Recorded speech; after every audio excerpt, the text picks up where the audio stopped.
What's up, brothers and sisters, truthers, Wookiees, and the donors of the tinfoil hat? Because we don't believe in magic bullets or buildings that fall like that, man. You know it's Freaky Friday, September 16th, 2016. And, man, as always, we got to give a big shout-out to all the awesome cats joining us in the chat room at truefrequencyradio.com/chat. Man, ain't got nothing but love for you guys and girls out there. And everyone else out there listening on the FM frequencies, 90.7 FM in Denver, Colorado, 97.3 in Eugene, Oregon, all around the world on the net, interdimensional cats, lizard aliens. We don't care where you come from. If you're here, you're going to get freaky with us, man. And sitting at the Roo Crew table tonight, we got the usual suspects, Kev Baker, Johnny Whistles, Joe Joseph, Scott Lopez, and I'm Kenneth Webb, a.k.a. Change the Channel. Man, and joining us tonight is our quantum brother, the Cern burn that makes your mind turn, Mr. Anthony Patch. Welcome to Freaky Friday, brother. Woo! Oh. See, he's Cern speechless. He's speechless. Cern burn. Yep. Been And of burned course- by those lead ions. Absolutely. And of course, Tony Patch, AnthonyPatch.com. I also want to point out, guys, that you're going to be hosting a 3-day conference, September 30th to October 2nd in Knoxville, Tennessee. Here, the Watchman Conference. If you're in that area, go check out Tony and hear what he's got to say. And also, you got a new book coming out, which is pretty cool, Revising Reality, a biblical look into the cosmos, how dramatic new discoveries in biblical text and breakthroughs in modern physics are transforming our views of the cosmos. We'll get into some of that tonight. And we'll be shamelessly plugging it all night for Tony because that's how we roll around here on Freaky Friday. Kev Baker, how you doing, buddy? Oh, I'm locked, I'm loaded, I'm ready to go. And, you know, it's almost like divine intervention, the fact that last night's guest came out of nowhere, Gary Wayne. He talked about the Nephilim, and towards the end of the show, without any prompting whatsoever, he set us up perfectly for tonight. Because he was talking about the abyss, about portals, about CERN, about quantum computers. And like I say, there was no planning in the fact that these two guests would follow each other. I can't think of two better guests to complement each other one night after the other.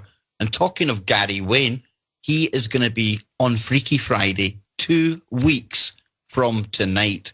He needs 3 hours. He's going to go into great detail. And I can't wait for that one. But tonight's show, guys, this is going to be off the charts. And before we go anywhere, let's get Johnny Whistles. Head on over to the Batcave or the Wookiee section, tinfoil hat section, John, whatever you want to call it, because 45 people in there already. Incredible, Kev.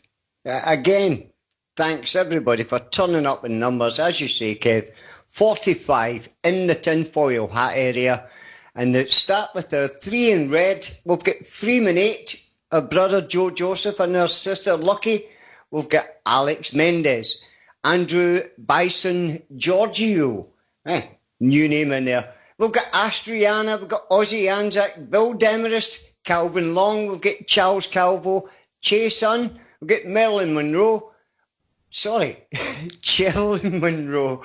We've got Chrissy Freeman, Chris Smith, Christina, Darryl Bowles, Devlin, Throne Free Zone, Emperor of Woo, the lovely Gail Wood, Jeff Phillips, we've got Gerds, we've got Ginger Duckett, we've got Ian Tinsley, James Webster, the lovely Joy Williams and Kat Landry, Kenneth Webb, who's here tonight. We've got Lichty Lass, Mark Gibbons, Michelle Smith, Moira McRae, Moofish, Nancy Lalonde, One World Human, I think that could be. We've got Regla Girl, we've got Rocket Rat, Sam Ramirez, the lovely Sarah Clough, Scotty Lopez, our brother tonight. We've got Spears Buddy, we've got Star the Oracle, Thomas Silk, Timothy Bloom, Tony Phillips, and last but not least, Kev, number 49, Tracy Whitten. 49 in the chat, Joe. Locked and loaded for tonight's show. Now, we're going to be getting into a number of topics, guys, but Anthony Patch is a world-renowned Cernologist. That's my tag for him anyway. And over the years now, we have been ahead of the curve on everything that is CERN. Now, recently we mentioned a new experiment that was going to be firing up, the Awake experiment. Now, this soup sings up no end. We're going to start there tonight. And also, Tony's going to lay out what's going to be coming up at CERN in the next couple of months. So, Tony, we spoke about this awake machine before, but now things are starting to get very real. The awake team, they're meeting from the 19th to the 21st of September, and they are getting ready to do their stuff. Talk to the listeners about what's going to be going on there, Tony. And even more than that, Tony, what is awake for all our new listeners out there? Well, we'll wake them up by just saying it's a plasma accelerator. It's a whole change from the gravity model to the electric model as far as accelerating particles. It's a 30-meter long linear or straight line particle accelerator that's being married up, conjoined up with the larger machine, the 27-kilometer main ring of the Large Hadron Collider. And it's 1,000 times more powerful than the larger machine. Which was already pretty powerful, because over the course of time, they've stepped up the power from 14 tera electron volts. What was it, to 1.3 or 1.4 peta electron volts, which, you know, it's kind of like, how do you quantify that kind of number? You know what I mean? It's just so much. And then to go 1,000 times more than that. Oh, wow. You can take that 1 peta electron volt, Joe. I think it's 1,000, is it 1,000 million volts, something like that, a number you can't even picture. And they're going to times that by 20, because it's going to start hitting 20 peta electron volts. And that's when they start to factor in a whole new machine altogether, when they take this plasma accelerated electrons and start firing them into protons coming from the ring. But the best way for people out there to think of this plasma awake machine, just think of a body of water, something firing through underneath the water, creating waves on the surface. Now, on these waves, you see surfers in real life. Well, swap the surfers for electrons. Now, those protons are already souped up to high energy, firing through that plasma, and the protons on top, like Tony says, the energy is 1,000 times more efficient.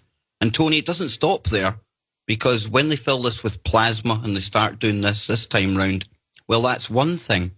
But they're already planning for something far more powerful when they start firing them and having collisions, right?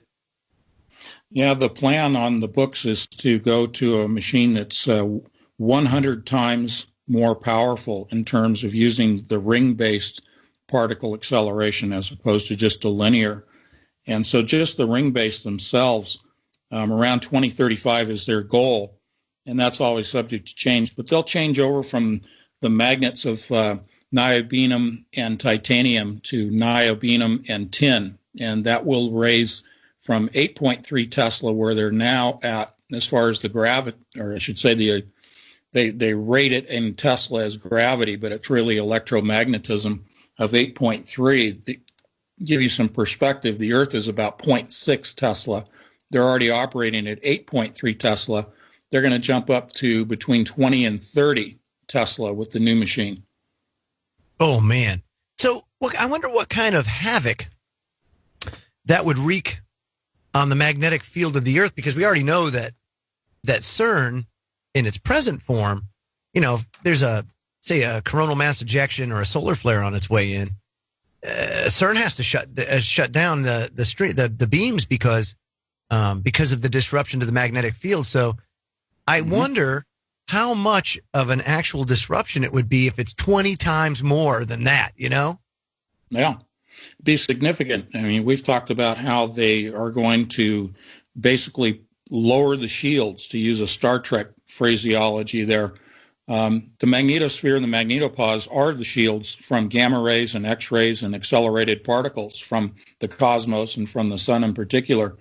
The magnets do reach out, so to speak, and change the morphology or the shape of those shields. And they do that not just because they have magnetic lines of force.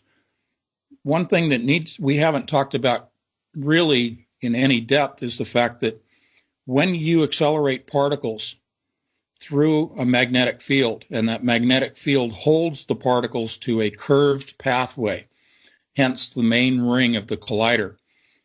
Radiating out at 90 degrees from the ring itself in all directions are what are known as synchrotron energies. Those are gamma rays and X-rays. These also impact the magnetosphere. So it is not just a matter of the magnetic lines of force generated by the magnets, but also gamma rays and X-rays that will be produced by the machine that will also affect our shields. So you have the shields, in effect, being bombarded from without and from within. And they're not going to stand up, but that's deliberate. And we can touch on why it's deliberate if you want. And, just before that, there's so many different things going on at CERN because they've got the cloud experiment as well. And they're basically creating clouds in a chamber. And then, like Tony says there, these synchrotron energies, gamma rays and X-rays, what they do is they filter them off through a beam. They come into the cloud and they're basically mapping and simulating what cosmic energy does to chemtrails, in my opinion. But Tony, I'll get you to add on to that because that's where they use some of these energies that they produce, right? Yeah, it does tie into the chemtrails. They want to make sure that they are saturating the atmosphere with enough of their aluminum particles in particular, but also there's barium and strontium and lithium and another host of particles and elements that they're putting into the atmosphere. The big part of that is, Project Bluebeam, but the even bigger part of that is that they are trying to terraform the planet, and they're trying to change the atmosphere. And this all ties back into last night's guest, Tony, because he was talking about the NEPHILIM and how basically their energies, their spirits, they're captured right now in the abyss. And when we're talking about geoengineering the planet and things like that, it's for these very entities, I imagine, one day, very soon, coming back and roaming around here. Wouldn't you agree? Yeah, I do. It's for a new race of beings. That's the whole purpose of this. It's not just for the Nephilim, be they, normal size, 6 foot or 8 foot, whatever, but also for the hybrid race that they're creating, the transhumanist movement and all of that. So we have a mixture of the Nephilim returning as well as human beings, whoever's going to be left here, being changed radically as well. So we have a lot going on. One of the other aspects to changing the shields, the shape or the integrity of the shields is to, as we have, discussed many times, is reaching out to Saturn electrically with the Large Hadron Collider, the reconnecting of the two planets. In fact, it's kind of a misnomer to say reconnecting. It's an enhancement of the existing electrical connection between all the planets and the Earth and the Sun.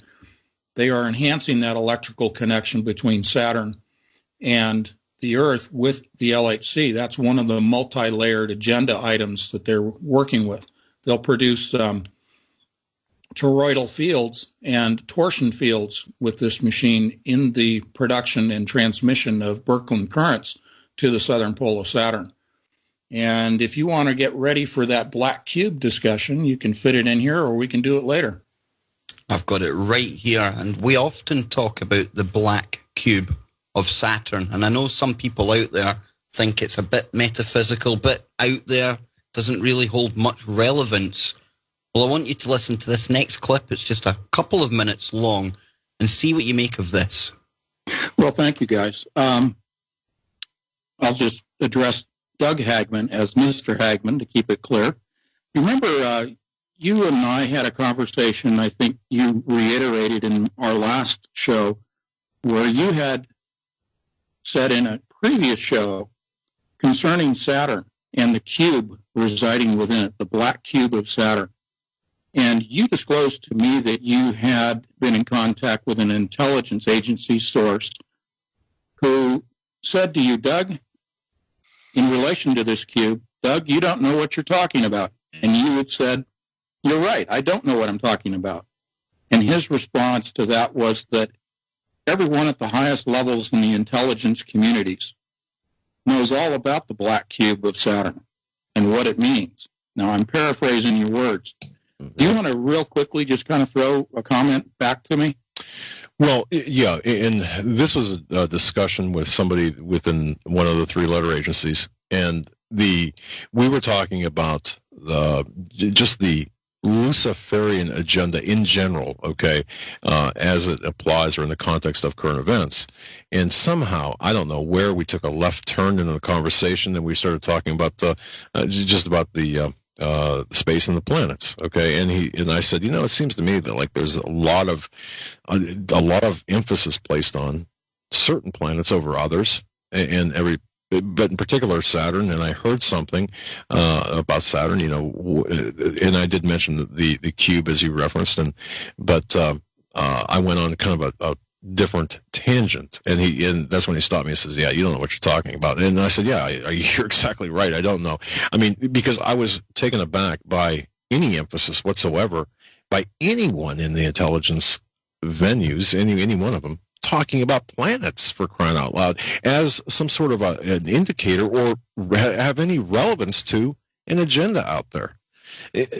I guess you get the feeling or get the idea on that. So there you go, guys. I mean, it's not just us in the alternative media and on the woo-woo shows talking about black cubes.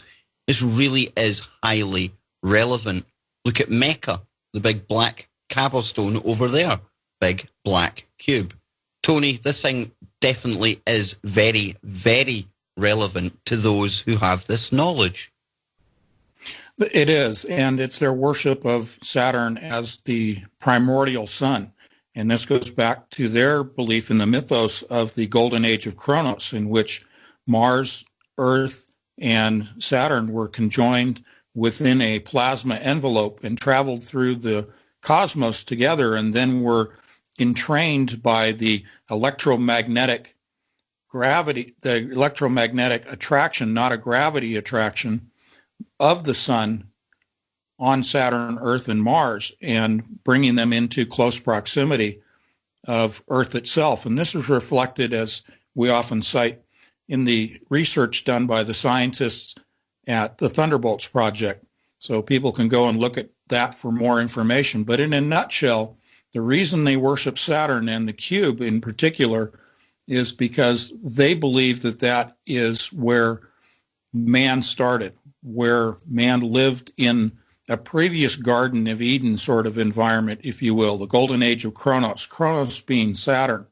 So they are trying to recreate this golden age through all of this technology that we've been talking about for years now, in particular the Large Hadron Collider, otherwise known as the Very High Energy Electron-Proton Collider. That's what it's known in the physics community as. It's not really referred to as the LHC anymore, but I'll let you jump in there. Well, I'm going to bring Joe in here at this point because, Joe, we're talking about this golden age. Yeah. And the more I'm starting to look into all of this, I mean, I thought Adam and Eve, that was the start of all of it. But I'm starting to appreciate now there was a whole heck lot more going on way before that, maybe 2-3 times. Who knows how many kind of startups we've had, Joe, but I'd like you to talk to that because you know more about that. Well, it's interesting because, we have the watered down version. Of course, I look at the Bible as one of many different sources. And your guest last night, man, I look forward to him coming on in 2 weeks. That's wonderful. If you look at the historical record across the world, and we'll just use Noah for an example, because the story of Noah is a common theme throughout all of the history of all of these ancient civilizations. Whether you go to South America, you hear Noah. It's by a different name, but it's Noah. You go over to China, it's Noah, and it's the same thing. If you look in the Sumerian kings list and everything else, there's, all of this stuff is all talked about. And so you wonder, well, how did that happen? How could that be? Well, Joe, even last night, to add to that, during the break, we were talking to the guest, and he was telling us that Noah even turns up in the Quran. Absolutely. And you have to read everything in its totality. It takes a lot of time, and that's one of the things that I've done, is I don't look, well, the Bible's a historical document, and that's great, but it's so much more than that. To me, it's a communication medium. It really is. if you know how to use it, what happens is it ends up talking to you. That's the way God speaks to you. If you really connect with that book, it'll actually start talking to you and guiding you places. It's not, I don't believe it's meant to be read from cover to cover. I don't think it is. It's more of a communication medium. But when you start to look at all of the history, the real history that went on pre-Diluvian, I mean, good grief. You're talking about a total different atmosphere. You're talking about, you know, guys like the horsetail, right? You know, the plant, the horsetail looks like I don't know, it's probably like 3 or 4 feet tall, maybe up to 6 feet tall, or even a cattail. You've seen them before. Well, pre-Diluvian, those things, the stalks on them were the size of tree trunks. Trees were, you know, we're talking a mile high. You had giants that roamed the earth that were over 500 feet tall. You know, and then you wonder, we often see, you know, the footsteps of the dinosaurs and everything else. Like, for example, Brontosaurus. Brontosaurus couldn't live today in our atmosphere. Couldn't do it because he had the nostrils the size of a horse. The concentration of oxygen and the atmospheric pressure was different pre-flood. It was an entirely different world. It was like Jurassic Park on steroids, and everything was a lot bigger. Everything lived a lot longer. You know, and then you take a look at stuff like Adam and Eve. You talked about Adam and Eve, you know. The story of Adam and Eve, if you just go by the biblical account, is very, very condensed and vague. But you go with the oral record. You know, what was the oral record? The book of Adam and Eve. Oh, man. You want to talk about, just think about this, Kev. Let me just put it in perspective. Here you are. You're in a garden. And you're walking with God. And God made man in his own image, right? Which and to me that means that we were more of like an interdimensional, we had interdimensional capability, meaning that we could traverse, you know, whereas, and then they screwed up and they lost that ability. Well, in the book of Adam and Eve, they can't live with themselves. It was unbelievable torment for them to be put in these flesh suits and then having to go through everything that they did. They committed suicide like half a dozen times. God had to bring them back. It's like, oh, they jumped off the mountain again. You know, Joe, that knowledge that they took, say it came from Lucifer and then it was rife with these Nephilim as well. Yeah. The flood eventually came along, meant to wipe it out, but it didn't get rid of it. It didn't. No. And here we are today. And that's how it all connects to what we're talking about tonight, folks. Because that age, those beings, those fallen angels, all of that stuff, this is where we're now returning to. Right. And the priesthood at Cern, as Tony calls them, I mean, they are using this Nephilimic knowledge, yeah, I made up that word there, Joe, That's to nice. Basically bring about their return. It sounds You're right. dramatic, but that is exactly what they're trying to do. That's they're exactly what bidding for these people. That's exactly what they're doing. And, you know, a lot of people say, well, the Bible's a cruel book. It's a bloody book. Well, it is a bloody book at times. But you have to understand why it is. You have to understand it in context. And I know that's kind of a weird word for people that haven't embarked upon a field of study into it. But the ites of the Bible, especially in that time, like in the days of Jacob, the ites were the Nephilim, the giants, the leftovers. And, you know, after the flood, they were still around. So God told Jacob, hey, you need to go and slay, like the Amorites. Go slay them. The Amorites were like vampires. They were like vampire-like beings, if you could imagine. And they were giants. And they were just eating up everything, you know. And so, yeah, God said, look, we got to get rid of these things because I didn't create that. That's a product of the Nephilim, of the fallen ones, you know. No. We can't have that. So, you know, a lot of people say, wow, where he says, you know, kill every man, every woman, every children, all the children, the donkeys, everything. Just lay waste to everything because you have to, you know, because if you don't, what happened before is going to happen again. And So they went and they did it, but good grief, I'll tell you what, we are fast approaching that again, if not already there. So, boy, the thing is, Joe, those energies, those demons that were left after the Nephilim, they were locked away in arguably a cube. And that cube lies in a dimension that we are going to talk about after the break. How they're basically searching for that dimension, searching for the key that will open the abyss. Oh, told you last night's show was a perfect setup for this one. But remember, folks, check out Anthony Patch's new work. He co-authored a book along with 3 other authors, and it's called Revising Reality. You can find that over at anthonypatch.com. Go grab a drink. There's a lot of wows and people amazed in the chat room. We've hardly even got going yet, so stay tuned. We'll be right back. You're listening to the Truth Frequency Radio Network. No hate, no hype, no fear. Hey everybody, it's Freaky Friday here on Your Protection from Deception. Truth Frequency Radio. TruthFrequencyRadio.com. Thank you, Mr. Wookie. We're joined by Anthony Patch. That's right, AnthonyPatch.com. And folks, I cannot tell you enough. If you are in Tennessee at September 30th to October 2nd, then you can catch Anthony at the Hear the Watchman conference right in Knoxville. So make sure you go there and, of course, check out his new book, Revising Reality, A Biblical Look into the Cosmos, how dramatic new discoveries in biblical texts and breakthroughs in modern physics are transforming our views of the cosmos.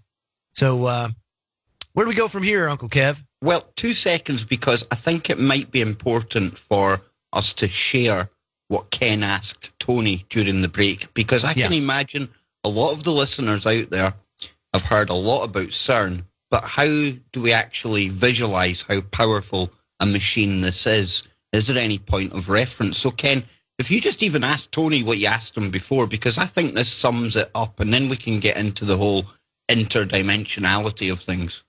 Yeah, it just blew my mind, because I'm sitting here. It sounds like a lot of energy is going in CERN, you know, when you talk about it and how they're amping it up and everything. And I'm sitting there going like some kind of visual deal, you know. So how for a layman that doesn't really understand these types of things, or how much energy is being used, to give a visual for the listeners out there. Okay.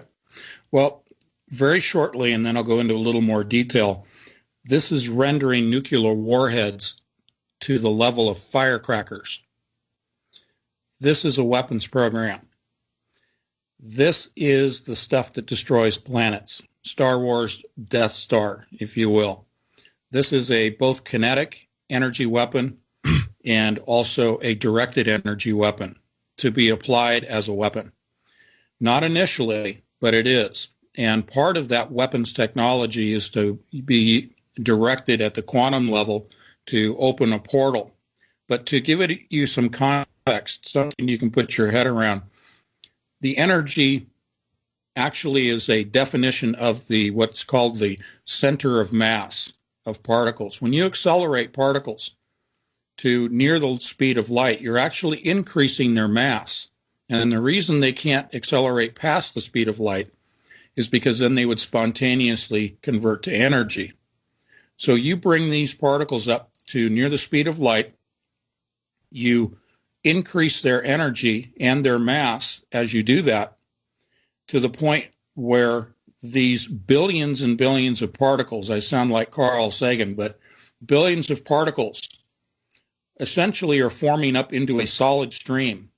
In fact, 2 streams that are moving in opposite directions around the ring and moving it near the speed of light. And then they are allowed to collide. And that's when we get this 20 peta-electron volts of energy that are released. Now, many detractors will say, well, you know, electron volts, they want to compare to the beating of mosquito wings and things like that at much lower levels.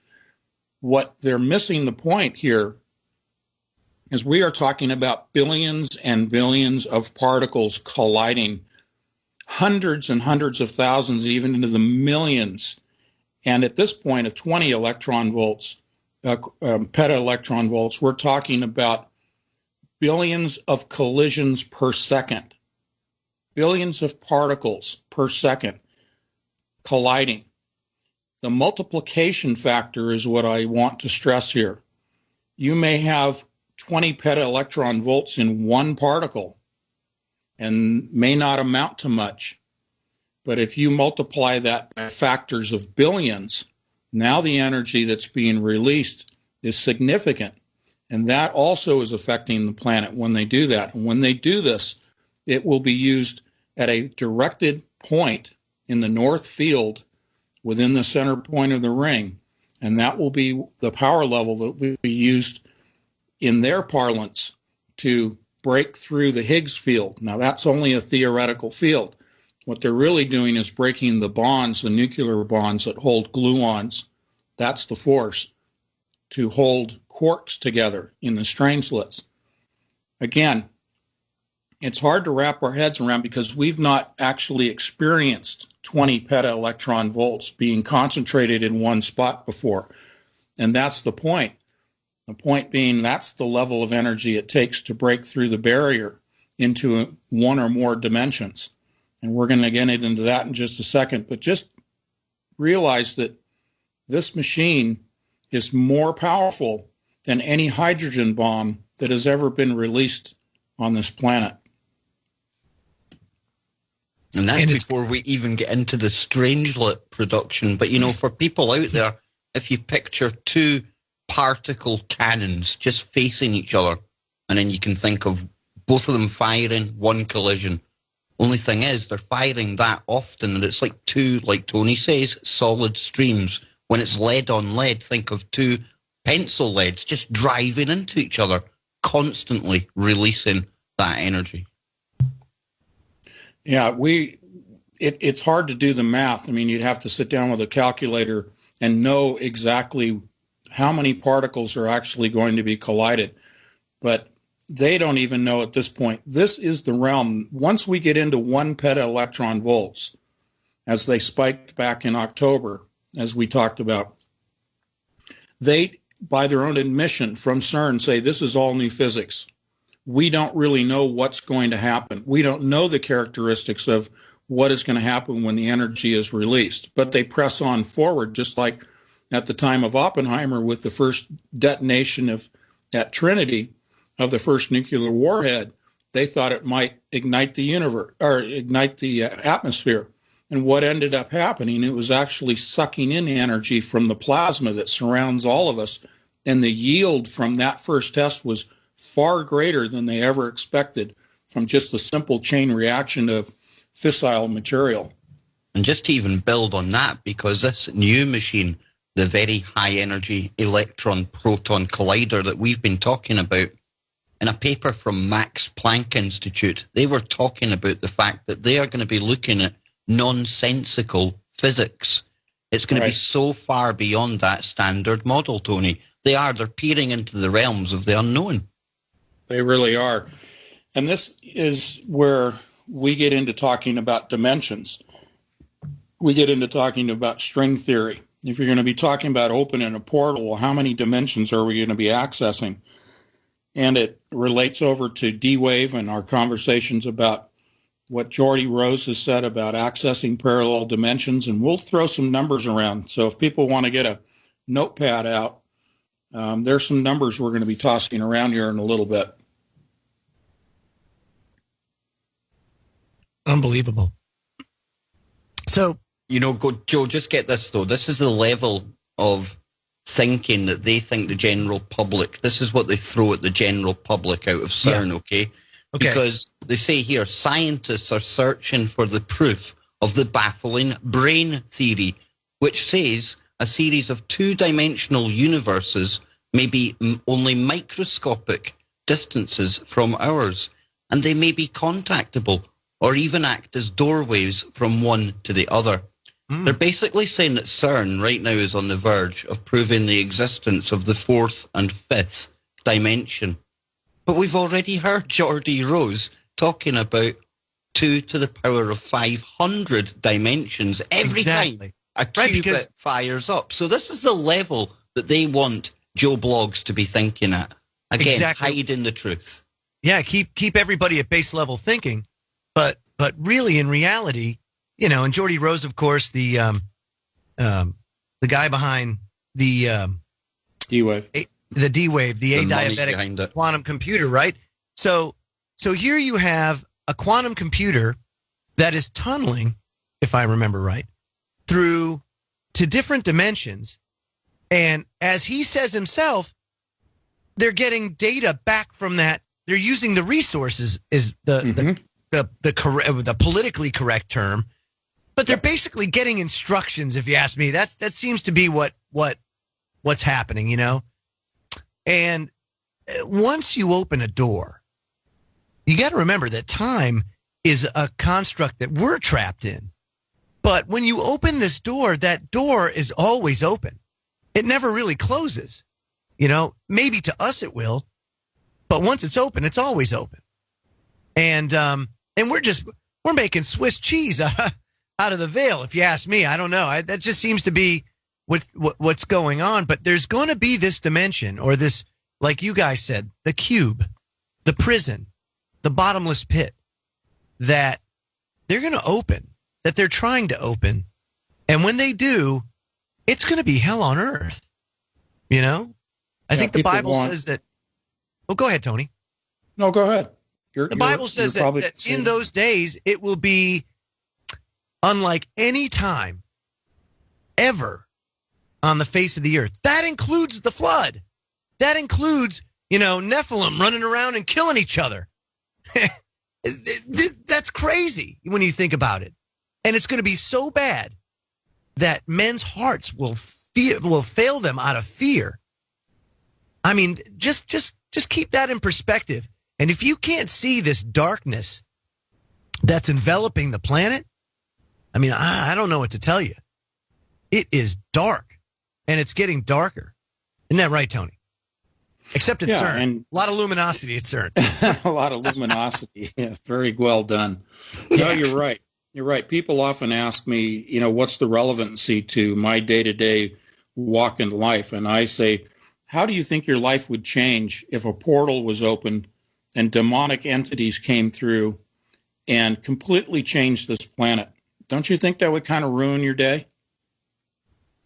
I would have to say that it would ruin my day. Yeah, a little bit. I don't know, because I've been expecting it. So I'd be like, there you are. Yeah, that's great. You know, the entire world is distracted by, take your pick, you know, wars, rumors of wars, earthquakes and volcanoes in diverse places. I'm quoting from scripture. We've got the elections in this country. I mean, you pick your topic, it's all a distraction, because the average person, I even tested this a couple of days ago. I asked a friend of mine's wife, I said, have you ever heard of CERN? No. Do you know what a particle collider is? No. So this is what we're speaking to, is that people have been so distracted from seeing the largest, most complex, most powerful machine that's been created in recorded modern history, and barely anybody even knows that it exists. Because it's not like a cute, cuddly kitten, Tony. Yeah. Yeah. It's not can't put it on Facebook as a cuddly kitten. You're right. No, you know, and so people will also say, well, you know, this is high technology, you know, maybe we don't understand it, but, you know, it's all in the hands of good people, all in the hands of the scientists. And as you said, I call it the priesthood. But what, you know, we've dug into quite a bit, and we're going to touch on that again tonight, is the nefarious dark side, as you said, the evil that's come upon the world. They are communicating with the other side, just as through all the historical secret societies have communed with the other side for information, power, and technology. And your guest said it very well last night, in which he was talking about the 70 years, or I should say the 70 generations is more accurate, that would play out. And in the end of the 70th generation, the watchers, the fallen angels, will then partake and pass on hidden, forbidden knowledge that we're not supposed to have to mankind in the early 20th century. And now, if you look back historically, you can see the advancement of technology just in the last 150 years. And therefore, that speaks to this communication that's taken place with the other side. Werner von Braun, let's call him the father of, the space program, who was a Nazi rocket scientist, brought over Operation Paperclip, head of NASA. He said towards the end of his life that we got all of our information from the other side.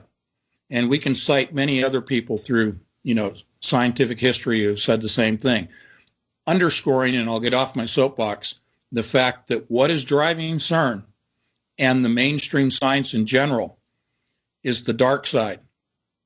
And people need to be aware of that and take it literally and take it seriously. You're bang on, Tony, because this knowledge, it does hold great power, great advances in medical technology, stuff like that. But it is the dark side of it.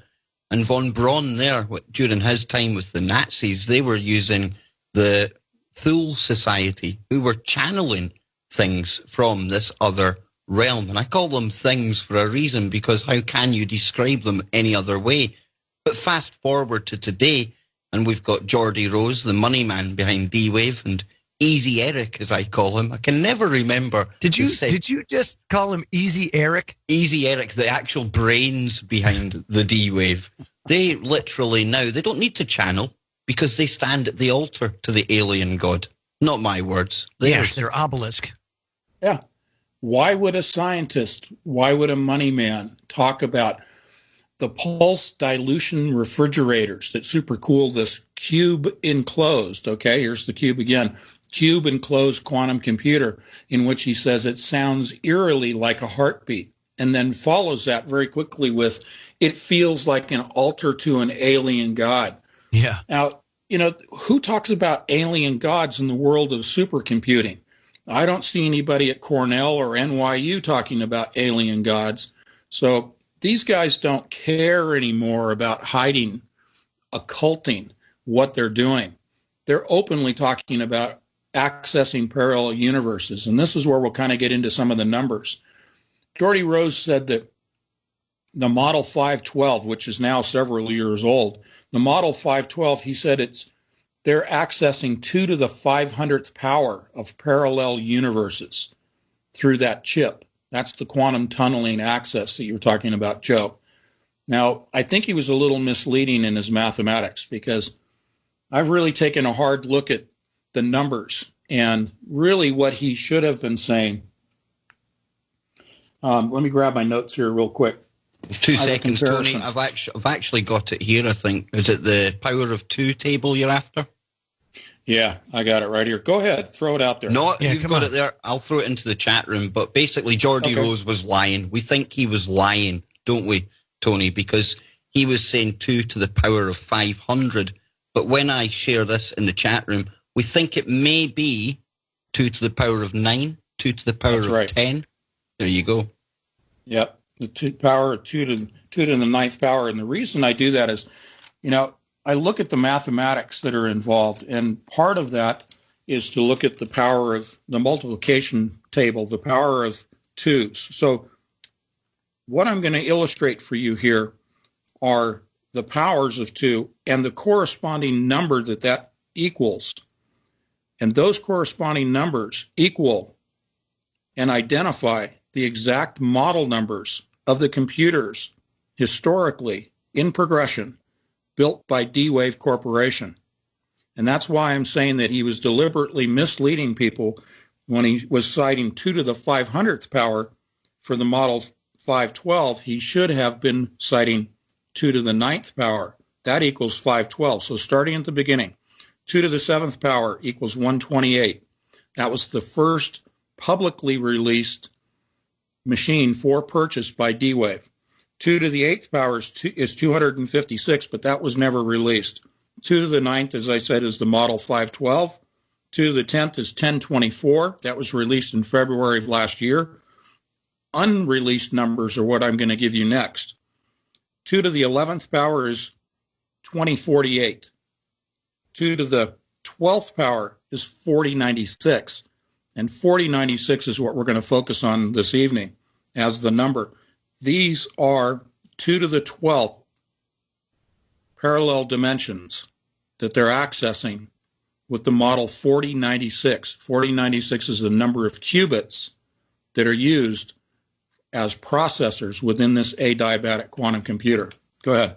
And that's every time they fire up any D-Wave, they're accessing those number of parallel dimensions. Now, Tony, that 4096, that's never, ever been publicly released. And I believe even when they were using the 2048, even then they were only using half of these qubits, right? That's correct. When they made the public announcement last year, February of last year, the Model 1024, for the purposes of talking to their peers in the papers that I read, they said they were only using half of the number of chips on the 2048 chip in order to run a 1024 computer. So they've sort of released the number 2048, but they really haven't. And the next advancement is the 4096. I know that they've built the 4096 because by their own admission, they moved away from Moore's law when they first started of doubling the number of transistors on a chip every 18 months to what they called Rose's law from Gordy Rose. Rose's law is that the number of qubits, not transistors, but qubits, doubles every 12 months. Now they just said a few months ago, they're admitting the number of qubits is doubling every 3 months. So I may actually be behind the curve on what they have built when I say they've built a 4096. And Tony, that 4096, that is a very, very relevant number for a number of reasons. And this is where everyone listening tonight, all you hardcore Wookiees, forget Freaky Friday. We're going Frequency Friday. Because this is, and I was going to say it's key, Tony, it's literally the key, right? This is literally the key to the bottomless pit spoken of in Revelation 9. I've spoken to a number of people very knowledgeable in Bible history, the interpretation of the Bible, theology in general. And from my sources that I've spoken with, the Bible does not specifically define what the key is, whether it's a physical object or something else. What I'm proposing is that 4096 is actually a key that is used in coding information, a cryptological key. You use a key, and that's what it's called in cryptology, in coding communications. You use a key to produce the coded information, to encode it, encrypt it as it's called, and then to decrypt it, you need the same key to decipher it. The key from the bottomless pit, in my estimation, is the mathematical algorithm 4096. Now that moves from 2048, which was Peter Shor's algorithm, which required a quantum computer to break that code. It is called RSA coding. They use 2048. They use that algorithm of prime factors to create a key. 4096 is a more complex algorithm and has more prime factors in it, and likewise requires a quantum computer to crack that code and do the encoding and decoding. Decoding is what the key process is. It's a process of cracking a code that produces and releases information that is forbidden, that is hidden. And that information is exact instructions on how to open the abyss. And I'll let you guys jump in before I go on and describe more of what that is. Well, this whole 4096 as well, Tony, it's very relevant because I believe it's your friend Chris. She was looking into the fact that in Gematria and other texts that she was looking through, this number refers to Saturn, Jupiter, Venus as well. And it's almost like a code that exists in this reality, this dimension, in this solar system, right? It is. It's a code that's represented in a number of venues. We just went through the mathematical progression of the power of 2. What I'm going to offer to you now is another reference to 4096, and that comes from frequencies, from resonance frequencies, from mathematical octaves. There are 9 octaves that when you raise each octave to the 9th level, there's a mathematical progression. And I'll start at the beginning. 8 cycles per second is the Schumann resonance of the planet. It's basically what we, resonate at. You go from 8 to 32 to 64 to 128 to 256 to 512 to 1024 to 2048 to 4096. And 4096, when you look at things such as crystallography, you look at the frequency at which crystals resonate. A crystal that resonates at a frequency of 4096 is described as the crystal that opens doorways to angelic horizons. And Tony is not making that up, folks. I'm going to drop that link in the chat room for all of you. And this 4096, be it the D wave, be it all the different stuff, it means it's all connected. And this literally is the key that they are going to try and use to open the bottomless pit. Remember seeing them all at Cern standing in the control room with the massive key? Remember all the times they've been talking about checking out for other dimensions, peering in there, going in, taking stuff out. Not to mention the rituals, Kev, all the rituals that are performed there all the time. It's very interesting how all this is kind of coming together. That's what Ken was saying in the chat. I mean, that in itself, that is very telling about that place, right? I mean, why is a science institute facility carrying out things like the symmetry dance? What's going on there? And I mean, it's all worthy of further research. And then you find out all of this stuff, and it starts to make a lot more sense. Do I have time before the break for a couple of more numbers? That would be a negative because we have a break. And when we come back, frequency of the break, Joe. Yeah, we'll have more with Anthony Patch. AnthonyPatch.com is his website. Check out his new book, and we'll be back for hour number 2. You're now tuned into the truth frequency. We are TFR. Truth frequency.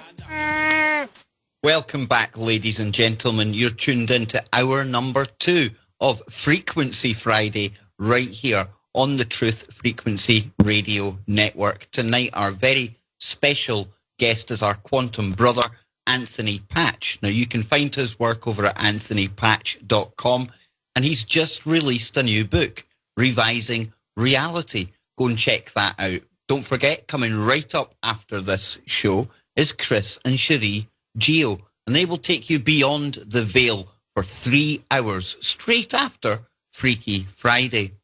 Now think of this planet, folks. There are 7 billion of us, probably more by now, wandering around. And those 7 billion brains, if we could hook them all up together and combine that processing power, we would still be struggling to take on just one D-wave. It has the computing power of 7 billion minds and then some, because, as we keep saying, it basically is the altar to the alien god in another realm. Now, we've been getting into the key to open up the abyss, this other realm where the Nephilim, demons, whatever you want to call them, lie in wait. And Tony was going through the progression of the D-wave model numbers. Scotty Lopez during the break, absolutely spot on. If you look at the numbers involved here, it's all the different numbers, even back in classical computing, 8-bit, 16-bit, 32, 64, you start to recognize these numbers. And for me, that shows the people with this occulted knowledge have always known where they are going in the realms of computing. It's always been aimed and geared towards this very purpose. And Tony, we're going to be getting into a few more of the numbers here, and people maybe still hanging with us because we've got an intelligent lot tuning to Truth Frequency Radio. But let's get back into it, brother, because this really is key. And it's, there's that word again, the key. It is the key within the planet Saturn to gain access to this cube, which contains knowledge that's forbidden and also entities that are fallen angels, titans, if you will, in order to unlock that cube, utilizing these Birkeland currents that will be produced from Cern to the southern pole of Saturn. They need to have the mathematical formula, if you will. They need to be able to break the secret code that locks that cube, and that code requires a key to decipher it, and that is the algorithm 4096. Now, I mentioned frequency, and the progression of the model numbers are moving in lockstep with the progression of frequencies as far as octaves are concerned. And we know about music and the mystical aspects of music and what's happened with the music industry itself. But if we go back to the cycles per second, or the frequency of 8 at the start of the octaves, the 9 octaves, that's the Earth's frequency. It's its natural Schumann resonance, as I said. Our own frequency of our body, and I don't mean to sound like I'm a new ager, but we're talking physics here. We, as a human body, resonate or vibrate at 512 hertz. Now, that's the same model number as the D2 adiabatic quantum computer that was sold to Google, to NSA, to Lockheed Martin, to University of Southern California, to Ames Research Laboratory of NASA. These guys all own the 512, as well as the NSA in Utah at their data processing center in Utah. They have a model 512. They call it Vesuvius. So 512 is significant for a lot of reasons. It's not by chance that they put 512 qubits in their computer. It all ties into all these things that we're talking about here. Now, if you happen to multiply 512 by our Earth's frequency of 8 times 512 is 4096. 4096 in the octave range is a high note C, but that's also what a quartz crystal, specific quartz crystal, will also resonate at 4096. This also ties to what is known as the cosmic background radiation of the universe, otherwise known as the frequency of the universe, which is 4096. This is what the microwave energy is resonating at. I'm going to let you jump in here before I get into some more weeds here. Oh, no, I don't know where you want me to take this one, Tony, because this is where I was absolutely blown away in the email that you were sending me. But one thing I can add in here, folks, is if we look at the Great Pyramid, now there's somebody called Christopher Dunn who looks at the Great Pyramid as basically being some kind of machine. Now, these shafts, these strange shafts that basically lead to nowhere, dead small shafts, they say that they're for looking out onto stars. But when you look at the measurement of these actual shafts, they are perfect for capturing microwave energy coming from the cosmos. Now, this microwave energy was obviously something back in those times that they were aware about, something they were using. And that, for me, makes what Tony's saying here today all the more relevant. Now, I know I kind of took it on a segue there, Tony, but these frequencies, take us back into that. Yeah, it's very relevant to what his research was with the pyramids, because I believe that part of the function of the pyramids was not only for generating electricity, as he outlined in that video you sent to me, the piezoelectric production of energy using sound or vibration to then transmute into electricity. The pyramids clearly were being used as generators for electricity in Egypt. But let's go back just a moment, because when we look at the number 4096, if you use the factor of 2, as we were talking about before, the natural progression, 2 times 4096, if you break down the sum of that, its decimal approximation is 1.044. It's also comprised of 1,234, 1234 decimal digits in the number itself. It's such a long number. That's why I'm not trying to read it off to you, but its decimal shorthand is 1.044. Now, the cosmic background radiation, the microwave radiation of the universe, its wavelength is almost the same as the doubling of 4096. The wavelength of cosmic background radiation, the microwave radiation, is 1.063. And the decimal approximation of doubling of the 4096 is 1.044. So we have almost a one-to-one match. What I'm getting at here is this is the wavelength that is necessary for opening the portal. This is the key. You not only are opening the cube in Saturn using a cryptological key to decipher the code to get the information out of that cube to open the abyss, but you also have the physics that are involved, which is the wavelength of the frequency of the signal that will be broadcast from the Earth to Saturn to unlock that cube and then unlock the doorway to the abyss. What's the purpose of opening the abyss? That's Lucifer's agenda.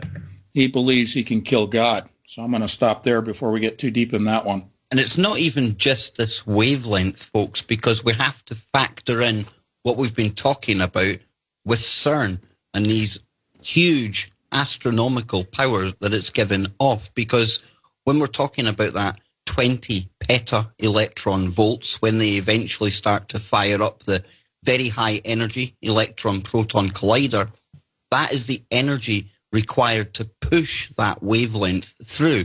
Is that right, Tony? Yeah, you picked up on it exactly. And I always appreciate it because you're always lockstep with me on this, and this is great. So we've got kind of a little formula for folks to write down, and it's very simple. It's E plus WL, energy plus wavelength, equals P for portal. So if Einstein gets to do his E equals MC squared, I guess we get to do E plus WL equals P. Because Tony, do you think if they actually get to the abyss, we'll be given the Nobel Prize? You know, the prize I want is heaven. Yeah, absolutely. Me too. This sounds eerily similar to that of the Tower of Babel. And, anybody that wants to know, well, come on, that couldn't have existed. Well, you can still find it today. The actual foundation stones of it are still in place. It's called the Ziggurat of Eridu. And you can go look at it on Google Earth. You can go visit it if you want. But that's exactly what the purpose of the Tower of Babel was, for Nimrod to take his army out and to go kill God. That's what they wanted to do. And so everybody, you wonder why all these stories seem to be the same throughout the entire, over the globe, all these different variations of the same story. But, God said, boy, if we don't scatter the language, there's nothing that these humans are going to be capable of. So we got to stop this. We got to break them up. That they won't be capable of. So he did. And scattered the languages, 70 languages. So, guys, I mean, this is something that happened before, and it's happening again. Joe, I don't read the Bible much, so I'm sorry if I get this wrong, but I think Jesus or somebody says that in God's house there are many rooms, or in his mansion there are many rooms. And if you think of that, if you think of every single room out there has been a different dimension, some small, some big, but every single one of them are going to have a unique identifier. Well, what we're talking about tonight, they have located that very room number, that key that they need to get to that particular dimension. Because there's so many of them, they've actually located it, singled it down, and now when they work out the energy, they've got the wavelength, bada bing, bada boom. That's right. Well, go ahead, Tony. No, let's go back to Gordy Rose and his misnomer, his misleading of saying 2 to the 500th power of parallel dimensions. Well, it's kind of interesting because if you go to string theory, which is also called M theory, string theory is supposing that there are 10 to the 500th power. And I'm going to let you guys talk so I can mute this. I'm sorry, my phone's ringing. Yeah, That's no problem. On you go then, Joe. Did I butcher the Bible there, dude? No, well, I mean, you're absolutely right. You know, the more that I think about it, the more that it seems relevant that they're going to open a door, that they're not supposed to, or that they want to, but well, even the iPhone, their new advert for the iPhone 7, Tony's broke that down, and even in that advert, they're showing portals opening. We go to that tunnel that opened near Cern. Again, we see this portal symbology, and we talk about the whole tulpamancing and the fact that they try and show us things beforehand. They really are putting out there what we're talking about. It's all about opening that portal. Right. Absolutely. Yeah, I'm back with you guys. Okay. There we go, Tony. We'll continue, Tony. Taking us into the M theory.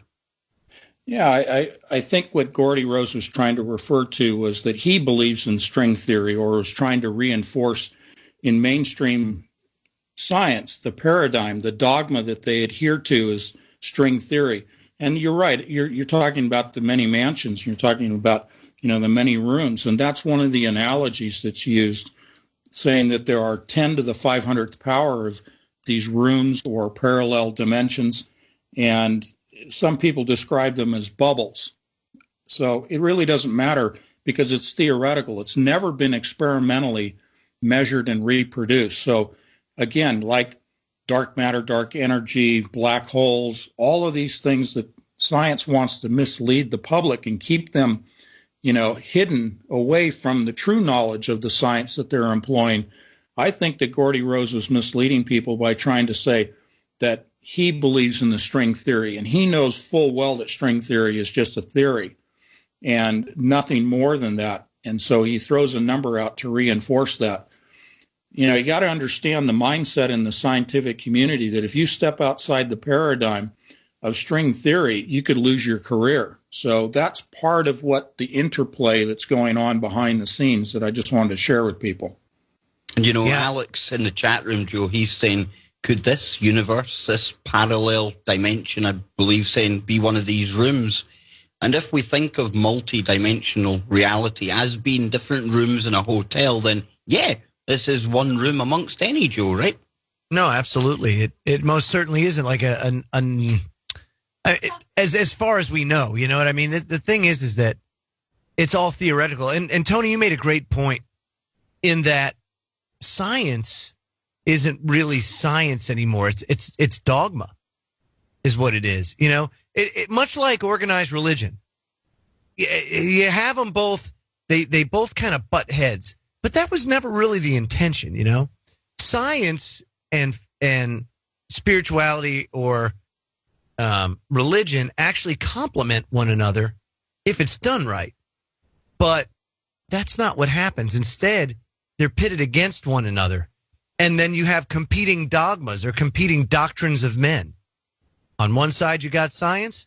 On the other side, you got religion. And they're all doing the same thing. It's all used for control. Just like you have creationism versus evolutionism, But it's all the creation of men. These variations of it. And it's all to control. So once you break free of that and you start doing the research into the history, into these ancient texts, into the real science of it, you find that each one proves each other. In the case of quantum physics, it has done nothing but validate that the universe is ordered and that actually we live in, I guess for lack of a better term, a construct, like a pixelated construct, if you will. So it boggles my mind that so many people get wrapped up in the illusion that they conflict with one another when in reality one proves the other. Just very interesting. They do. And what we're presenting here are, focusing on the number 4096, but then looking at different crossovers or different areas of confirmation of that number being significant. And my thought at this point regarding that is that 4096 is a microwave frequency, and the specific frequency is 73 hertz. And I gave you the wavelength of the background microwave energy of the cosmos being measured at 1.063 millimeters. So they understand the frequency that they need to match up and the wavelength that they need to match up and the power that's necessary to match up. So they're coalescing everything. They're bringing the computers in alignment with these frequencies and wavelengths so that the computer matches what needs to be done from a power standpoint at Cern. And that's why I have said many times to you guys, the D-Wave computer is the computer that is responsible for opening this freeway portal, as I call it, this macro scale portal. It'll start at the quantum, but it will expand. And the rate of expansion and the degree of expansion has to be carefully controlled. And it is only this computer system, the 4096, that is in harmonic resonance computationally and through quantum tunneling and through already accessing other dimensions, parallel dimensions, that it has that ability to control this portal's opening. Otherwise, as Stephen Hawking said, at the speed of light, this portal could envelop not only the Earth, but the entire universe at the speed of light in a vacuum bubble. And it is this adiabatic quantum computer that will prevent that. Cern, according to Revelation 9, will be successful in opening this portal. I have to agree with you. And, you talked about the 70th generation and the fact that we're in it now.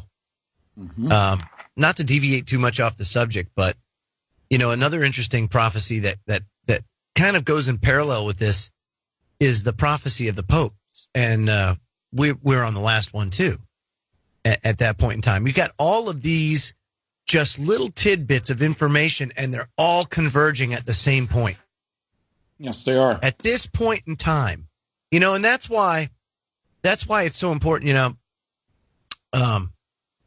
I've had a lot of revelation here lately, at least personally, and I can't stress enough how important it is to find not only your faith, but understand what it means to let things go when you can't handle them, when you feel like you can't handle things, or you're not in control. And the reason is it's going to get so bad that there's nothing you can do, you physically, you as a human being, to deal with or overcome the situation. It's going to be that bad. So it's important, it's imperative that you connect with God at this point. I'm telling you, time is short, and I know it, and I feel it. Just personally speaking, from some life experience that I'm going through right now, I can tell you it is critical that you understand this now. And this all ties into it. This, and Tony, when do you foresee that they're going to fire this thing up and actually go to that power level and start going there? Is it, you said September 2017, is that right? Yeah, I'll give you some specific dates if people want to write these down. And I'm not a date setter. I'm just reflecting the calendar from CERN itself on their use of the Large Hadron Collider, and more specifically the Awake linear particle accelerator that they are conjoining with the LHC, or the VHEEP as we're calling it. This is next year, 2017. October 23rd, they will finish their proton experiments, where they've been calibrating the machine, doing machine development by sending proton streams, test streams, into what they call the north area target at the center point of the main ring. From October 23rd through December 18th, when they conclude their experiments, they will be filling the Awake plasma accelerator with a inert gas that is Xenon, called, correct? You got it, baby. Xenon, and the noun for it is xenon. Yes. And that is a poisonous gas is what xenon translates to. It's a colorless, odorless, tasteless, if you had to, gas that they will be using. And that will be the first part of the plasma wake field environment that they're creating within the particle accelerator called Awake. Now, the other date is the actual collision of particles. These will be protons and ions of lead. They call it P/PB. So that's protons versus PB, which is ions of lead. They'll be colliding those from the 11th of November, 11/11, next year, all the way through December 3rd. So the conjoining of the machines, the ramping up of the power, I expect in November through December, somewhere in that time frame, they are going to hit 20 peta electron volts. Will it result at that time frame in the opening of the portal? I do not know. I suspect it is. It would be just pure speculation on my part to say that it is. I think they're quite worried about when they hit that 20 peta electron volts, because we talk about luminosity on here, and that's basically how many collisions are taking place, the brightness of it, the energy released. And when they start going to that high level, Tony, we were reading about how the luminosity comes down dramatically. But that's because they just need to create that one connection, isn't it? And then the D wave takes care of the rest. Yeah, and again, it goes back to the point that they are concentrating these particles, as we said before, and so they're getting higher efficiency. Luminosity is almost a waste product, a waste process. What they're really shooting for is using the collimators to compress the beam around its circumference and use the magnets to hold them in a tight, closely spaced bunching. They bunch right now at 25 nanoseconds between bunches. Bunches have, and these are their terminology, the bunches have billions of particles within each one, and they're only 25 nanoseconds apart, in other words, passing by a fixed target.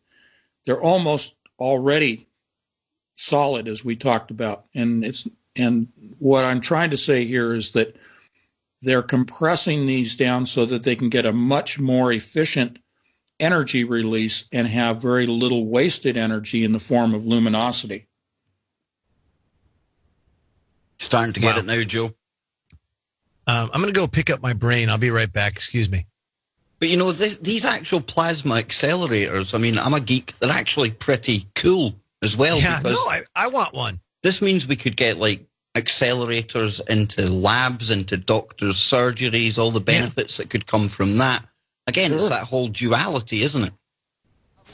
It really is. And, you know, the spin-off, kind of like the space program, spin-off for positive things would be tremendous. Yeah. Well, Tony, you're just playing with spin because you know it sends me into my quantum realm. Talking of quantum realms, we'll be back after these short messages. This is the Truth Frequency Radio Network. We are TFR. Truth Frequency Radio.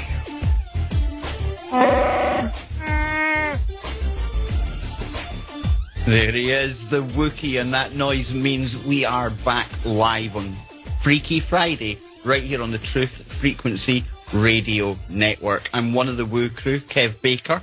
We've got Joe Joseph from the Freedom Link, and Kenneth Webb, and Scotty Lopez from Quest for Truth.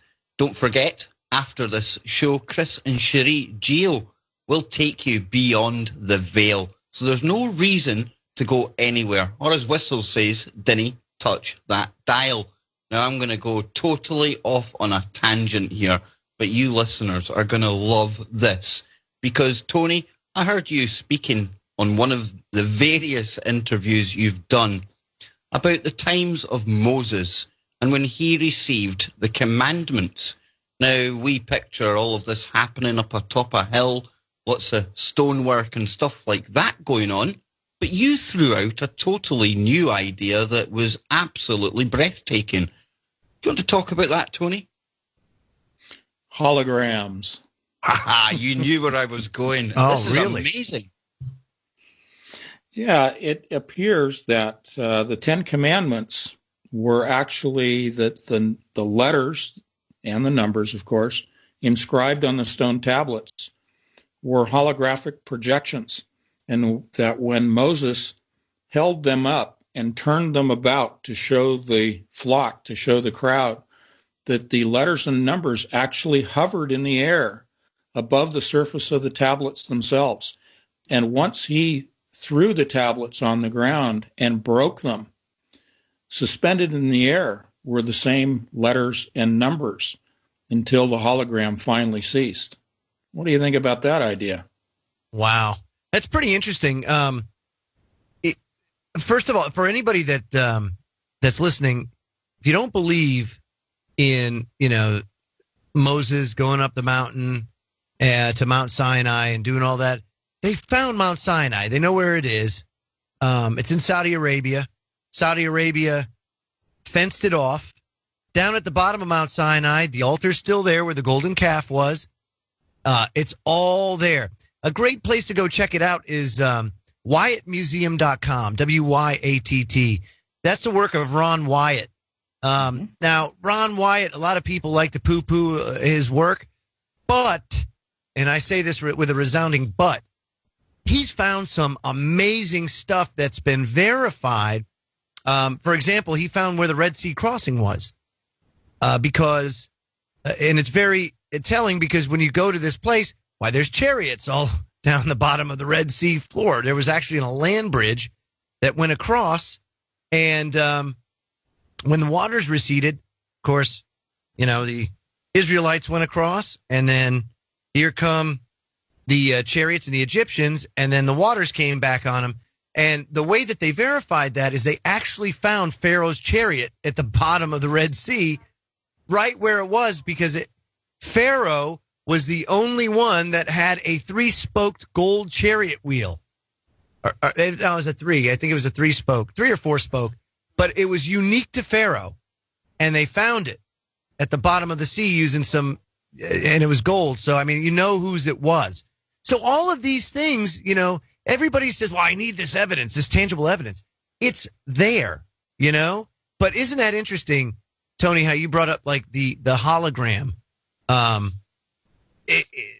That to me would be more like what I would believe I would see. You know what I mean? Like that stone, you show it to somebody and the letters pop right out, and no matter what language you speak, you understand it.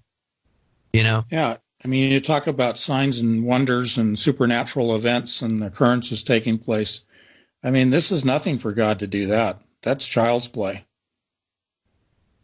Absolutely. Absolutely. This is some amazing stuff. I'm going to put that link in the chat room for everybody that wants to go check this out. Let's get Scotty in here because I know Scotty can't hit 1 in the chat room here, and I bet he's dying to say something. But Scott, I bet like me, you never ever thought of the possibility that Moses was looking at holographic technology. Well, I mean, wow. I mean, that is it's an amazing thing to think about. But, it kind of does make sense. When you look at all of the depictions of it and everything, you see like light coming off of the tablets and stuff like that. So it would totally make sense that there was some kind of, ancient technology being, involved in all of that. It does. It totally makes sense to me. More mind meltage going on here. I'm still scooping stuff up. Scooping my brain up. We've made the comparison of Cern to the Tower of Babel many times, and really it was high technology for that time. What they were using was their ability to commune with spirits, to commune with the other side to a much higher degree, much higher level than we're able to do today. And so we're dependent upon technology of today to replace what spiritually they were able to do. Mm-hmm. And the goal was to reach up to heaven. The goal of Nimrod was to reach into heaven. Nimrod was responsible for building the Tower of Babel. And he was probably, next to Lucifer, the most evil person that has ever lived. I think your guest even talked about him, that there's some confusion as to whether he was a Nephilim or a giant, but he was, as your guest said, he was a human. He possibly was partially human, partially Nephilim, but he was not immortal. But Nimrod hated God. And I totally agree with your guest. I'm sorry I don't have his name in front of me, but as we have said many times, and I'm sorry I'm repeating that, but I'm just letting people know we've had these discussions before, and we're just doing the repeat for the benefit of people that haven't heard this. But Lucifer believes that he can kill God and kill God's angels, and he has a weapons program to do that, and that's what Cern is all about. It's a weapons program besides opening the portal, and that's what Nimrod was involved in, weapons technology and the goal to kill God. And Nimrod, he was part of that early ruling class that today we can fast forward and compare to the royal families. It's people like that, and they are doing the bidding of Lucifer. It's a grand plan. Last night was so profound, Scott. It connected a lot of dots for me. It gave me a whole new perspective on looking at the entire big picture. Even a time before I thought there was a time that was. It was crazy, Scott. Well, even if you look back, I mean, now it's kind of making sense too, because didn't the Ark of the Covenant, wasn't it, doing things that sound like holographic projection, giving people visions and projecting images and stuff? So, yeah, I mean, it sounds like that's more ancient technology right there, Right. Surely. Yeah. Surely. And Nimrod was a direct descendant of Cush. Cush was Nimrod's father. Cush came from Ham, and Ham was a son of Noah. So you've got Noah, and after the ark settled, you had Shem. Now Shem was the line that Abraham came from, and Jacob and everybody else. But Ham was the line that that Nimrod descended from. So, this is the thing. Genealogy is amazing, and it all flows. So that's the thing that you got under. You could trace this all the way back, and there's a lot of different theories about how this happened. You got the multiple incursion theory. You've also got just the fact that they didn't quite make it, meaning that there was some sort of, say, like impurity, not so much with Noah's family, but perhaps with one of the wives. So there's a whole host of different theories on this, Kev. Joe, I almost laughed out loud. I apologize. I wasn't laughing at what you're saying. It's just everything connected, because CERN was used to do what? They used these particle accelerators to crack the human genome.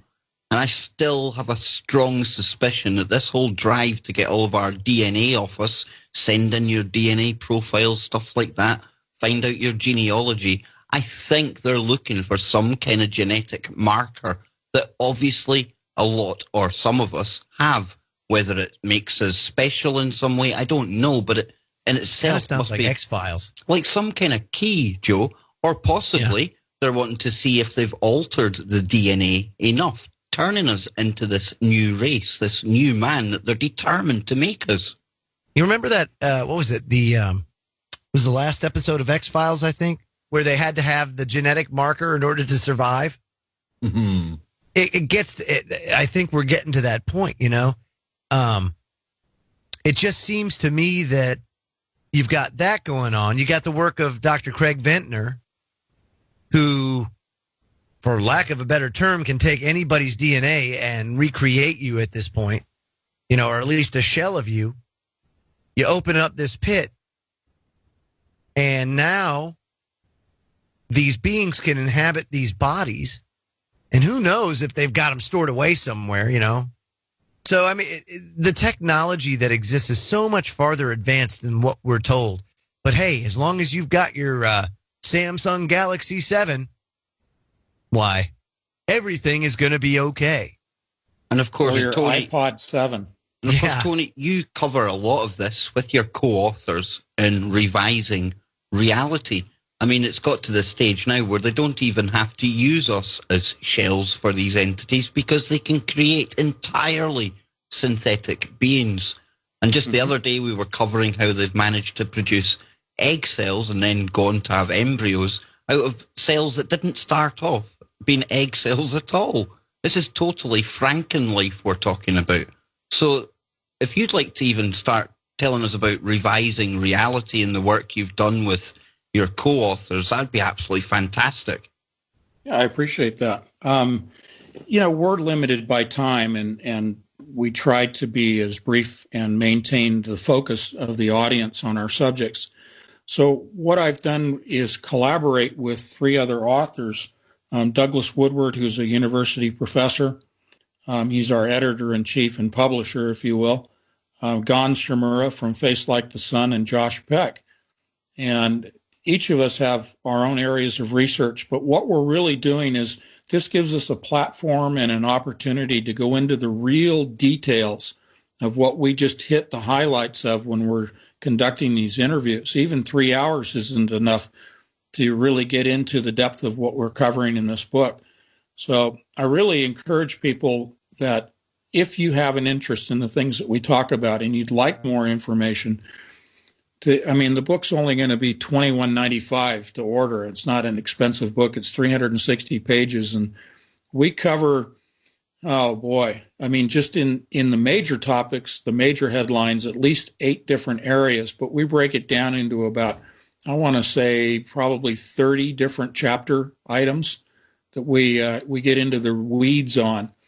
And it's compelling. We talk about theology. We talk about science. We're transhumanism, of course, Cern, and of course, the electric model of the universe are my principal contributions. But we also talk about defining what is evil. How do we perceive evil? And all 4 of us are Christian authors, so we take it from that perspective. But it's a definitive graduate level textbook, but it's easy to read. We purposely wrote it so that it was easy to read, but the information is graduate level, PhD level research. And that's not, me being full of myself here. This is not my own, pontification or hubris.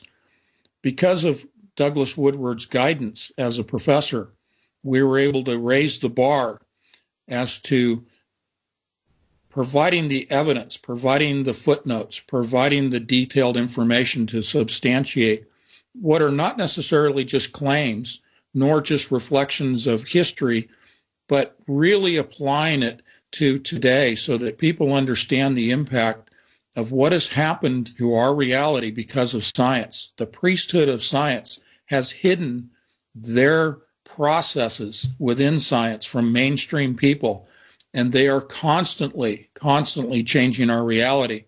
And we talk, about the Mandela effect. Massive psychological operations are going on a daily basis that affect everybody on the planet. And so I'd like to use that as a segue when you're ready for it to talk about the sentient world simulation. Well, but the book is very detailed. Yeah, just to back up what you say about the book there, obviously all the stuff that we talk about on here is basically just highlights. And as we move into this new interdimensional reality that we obviously are progressing into, this kind of book will be like a reference guide.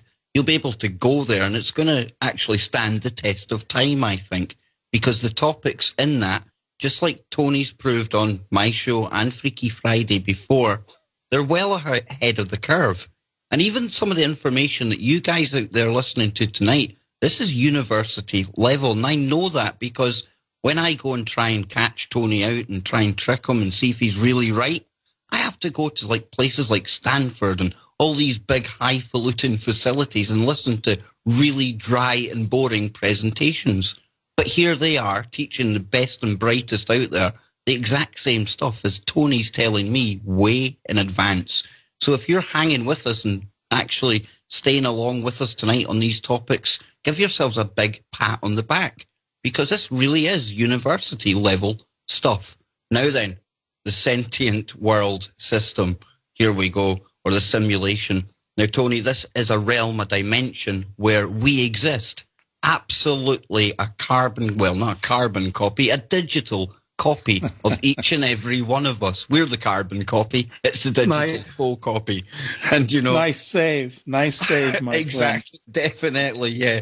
But the thing is, every single piece of information that we share online, it is fed into this other dimension where there's 7 billion nodes in there, and it's got that much computing power and information held on us that they literally can predict everything we're going to do, right?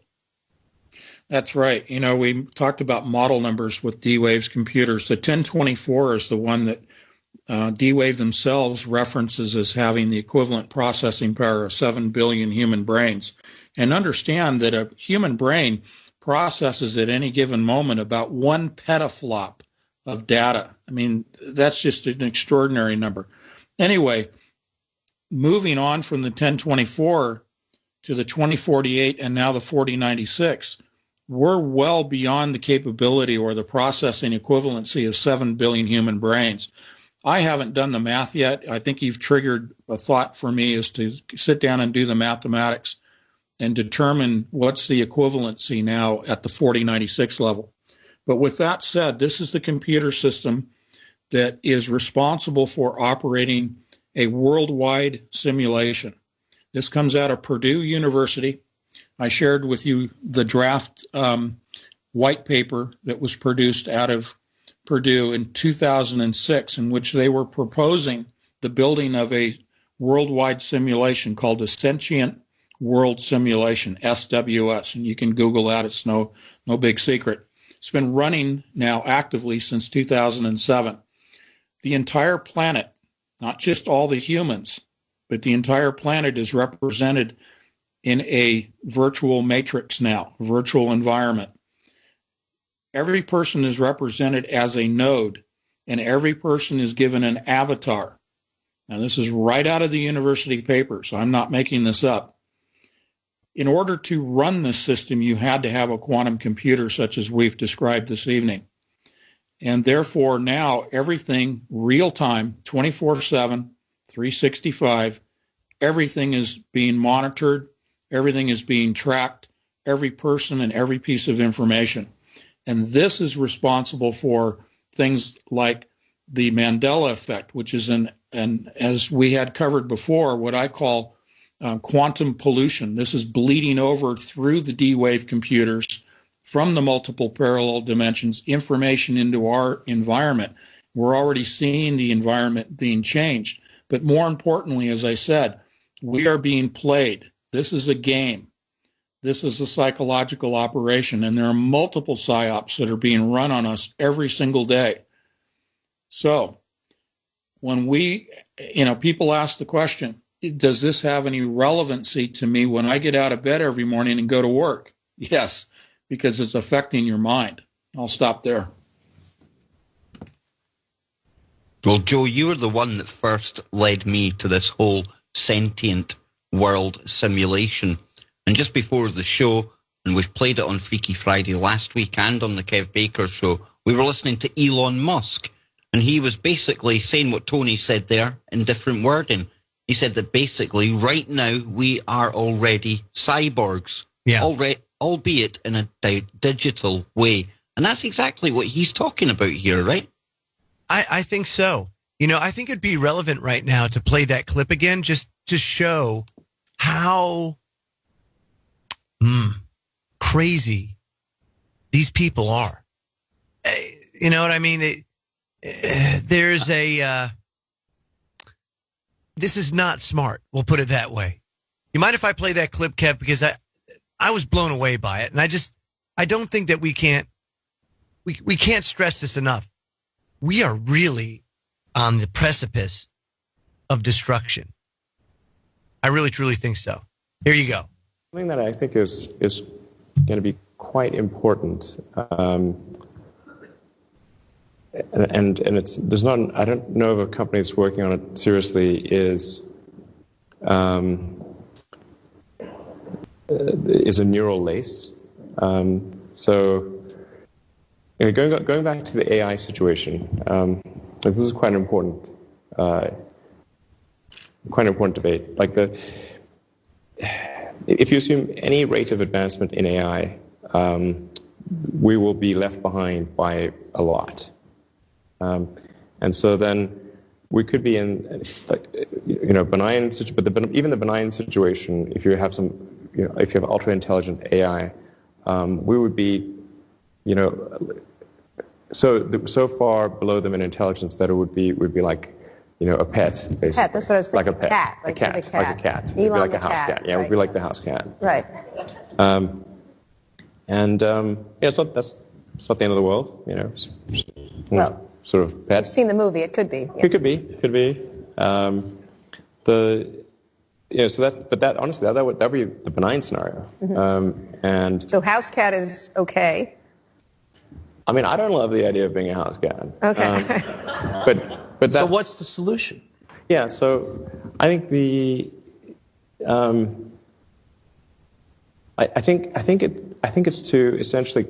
I think one of the solutions, the solution that seems maybe the best one, is to have an AI layer. If you think of, like, you've got your limbic system, your cortex, and then a digital layer, sort of a third layer above the cortex, that could work well and symbiotically with you. I mean, just as your cortex works symbiotically with your limbic system, your sort of a third digital layer could work symbiotically with the rest. This is something that's surgically inserted or bred into the species, or what?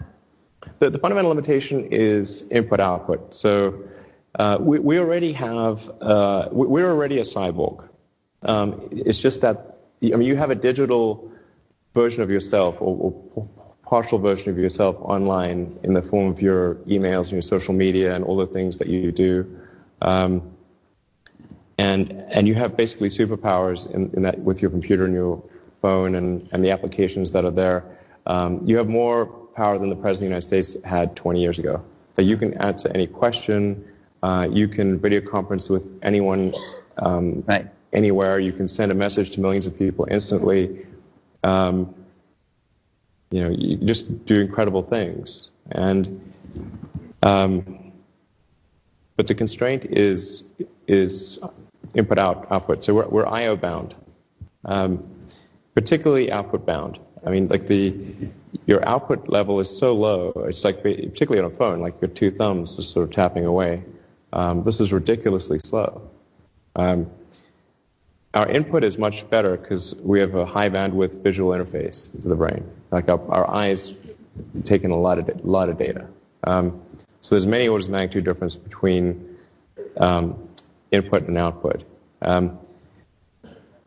So mostly, effectively merging in a symbiotic way with digital intelligence revolves around eliminating the I/O constraint. So it'd be some sort of direct cortical interface. And you called it a neural lace? Neural lace, yeah. It's totally not Google Glass, right? No, I'm talking about something but it's like you wear it? Or no, I mean, it would be... I mean, there are a few ways to approach this, but some sort of interface directly with your cortical neurons, particularly. But doesn't that imply surgical insertion? Not necessarily. You could go through the veins and arteries because that provides a complete roadway to all of your neurons. Your neurons are very heavy users of energy, so they need high blood flow. So you automatically, with your veins and arteries, have a road network to your neurons. Still some kind of surgery, right? Yes, but you could insert something, basically, into the jugular and have. It gets macabre, but it sounds really easy and. It doesn't involve. Risk-free. It doesn't involve, like chopping your skull off or anything like that. That's good. Yeah. And plus, you're not a house cat anymore. And plus, you're not a house cat anymore. And this is where we're going, folks. This is where they want to take us. Because hashtag Borg's life matter. Borg's lives matter. That's right. You must unite what has been set aside. We are TFR. Truth Frequency Radio. Welcome back, ladies and gentlemen. We are moving into the last hour of Freaky Friday already. And don't despair, folks, because still an hour to go with Mr. Anthony Patch. Check out his work over at anthonypatch.com. And Chris and Cherie Geo right after Freaky Friday, taking you beyond the veil.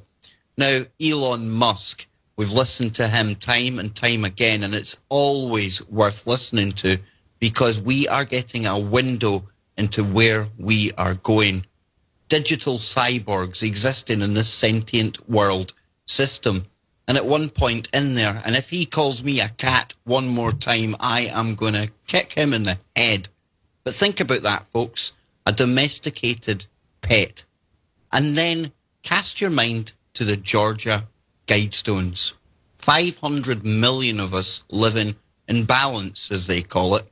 I can assure you, all 500 million of those that are there in that world are not going to be elites living the fine life that the elite cats of today are planning.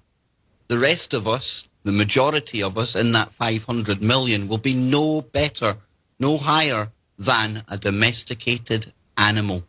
Look at, they give soldiers dog tags.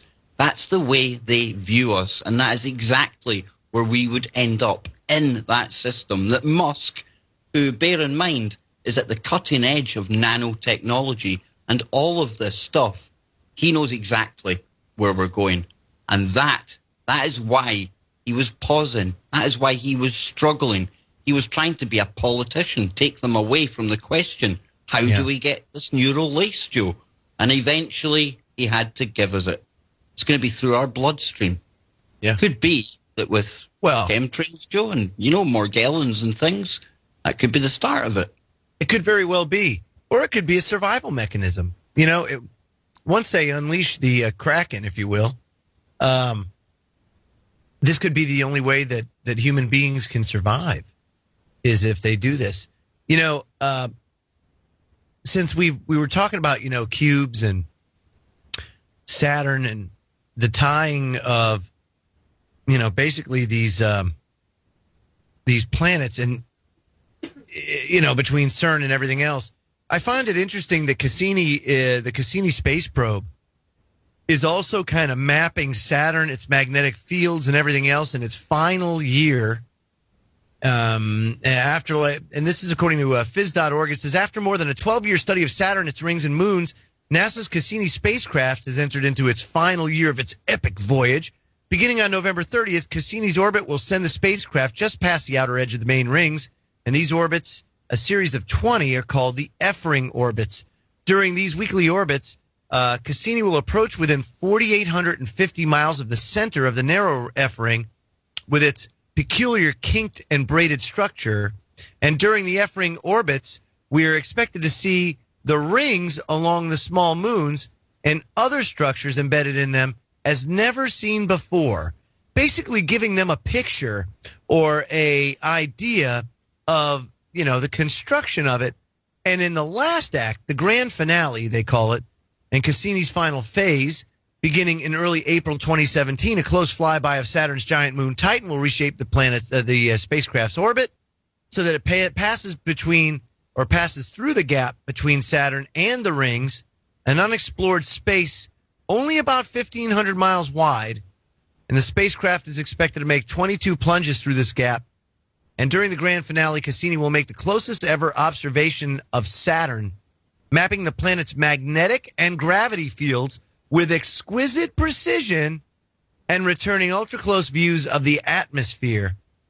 Scientists also hope to gain new insights into Saturn's interior structure, the precise length of a Saturn day, and the total mass of the rings, which will help finally settle the question of their age. I just find it interesting when they start talking about analyzing the magnetic field and just how important that is in relation to, the connection between Saturn and CERN. And this is happening just before the Awake device actually goes online and starts doing actual for real operations. So for real. So Tony, do you find or maybe speculate a little bit. Is there a tie between what Cassini's doing and, feeding back maybe some information to kind of calibrate everything for this final? Yep. You're right on push? it. Wow. You're right on it. It's a targeting probe. Targeting probe. It's making the final connection, the final alignment, the final calculations of the alignment of the planets. There's been speculation, some people have said the plutonium that's on board is going to ignite Saturn, it's going to reignite it. And no, it's very small amounts of plutonium. Each one's in separate compartments, and they function as heaters to keep the electrical components from freezing. So that's all the plutonium does. It provides some energy as well, but point is plutonium and igniting Saturn is preposterous. I do view the last stages as just setting it up as the final targeting for the link up. I almost look at it like a JDAM or something like that, where you have the laser, somebody has to point the laser on target, and then the smart bomb will go and follow that laser straight down. There you go. That's kind of how I view it. And so on September, I want to say it's September 15, 2016, the grand finale will come to an end as Cassini dives into Saturn's atmosphere, returning data about the planet's chemical composition until the signal's lost.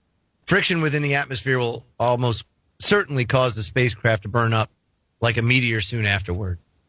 So, very interesting how that happens right before. Well, Joe, if we factor in now the other story that we've covered in recent weeks with the Chinese quantum communication satellites that are up there, if we're going to be sending this quantum key, then you would have to think we might need some quantum technology to rebroadcast that, target it, focus it, whatever. But I'm thinking these Chinese quantum satellites, or some that are yet to be launched, quite like them, they're going to be quite key in this whole process as well. And being an old radio guy, when I think of Cassini going into Saturn, I think of that as like the distant station that I'm trying to hit, because if you're sending a signal, you need something to receive it, right, Tony? That's correct. And now Cassini's it's going to burn up in the gaseous atmosphere, so there really won't be anything of it left. But I do think that you're on target, but I think the target is actually the southern pole of Saturn, which is connected to the northern pole through the cube by the synchrotron energies generated by the, quote, naturally occurring synchrotron particle accelerator at the northern pole of Saturn, the hexagon, the contra-rotating clouds of synchrotron energies. That's the power source for Saturn, is the northern pole. The southern pole, which is a spiral, functions as the receiver. And another planet that has this 4 or 4096 coding is Jupiter. And of course, Juno, it's been taking a close look at that just lately. And all the scientists have been shocked and in awe of the fact that they didn't expect the North Pole of Jupiter to look the way it did, Tony. Now, I was expecting to see some kind of hexagonal kind of formation there. But when you actually look back to now the Thunderbolts project, and you can catch them at thunderbolts.info, I believe, they actually say that when we now see the images of Jupiter and the anomalies, as the scientific world call them, well, they actually fit perfectly with this electrical universe model. Yeah, and I remember you talking about the storm, the eye on Jupiter, and we talked about the fact that, it has relevancy to the northern pole of Saturn, and that we conjectured that the eye probably had a hexagonal pattern to it. And Stan Deyo, who wrote the foreword for our new book, Revising Reality, Stan Deyo wrote a beautiful foreword. And I spoke with him about the northern pole of Saturn, and he was kind of shocked by some of the conclusions that I just presented to you. But here's another individual.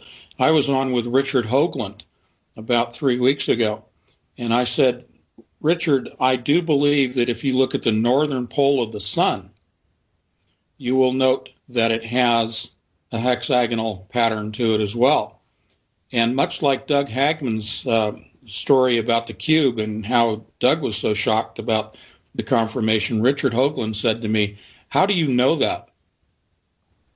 There's only very few people on this planet that even know that. How do you know that?" He said, "I got that from my sources, and they're very deep." And I said, "It's pure physics. It doesn't surprise me. It probably exists on every planet." And you know, it's Richard C. Hoagland, Scott. He blew me away back when I first woke up because he was talking about the storm on Jupiter and the fact that there's a direct correlation between where that sits on the planet and the Great Pyramid here on Earth, because they both sit on that 19.5 parallel.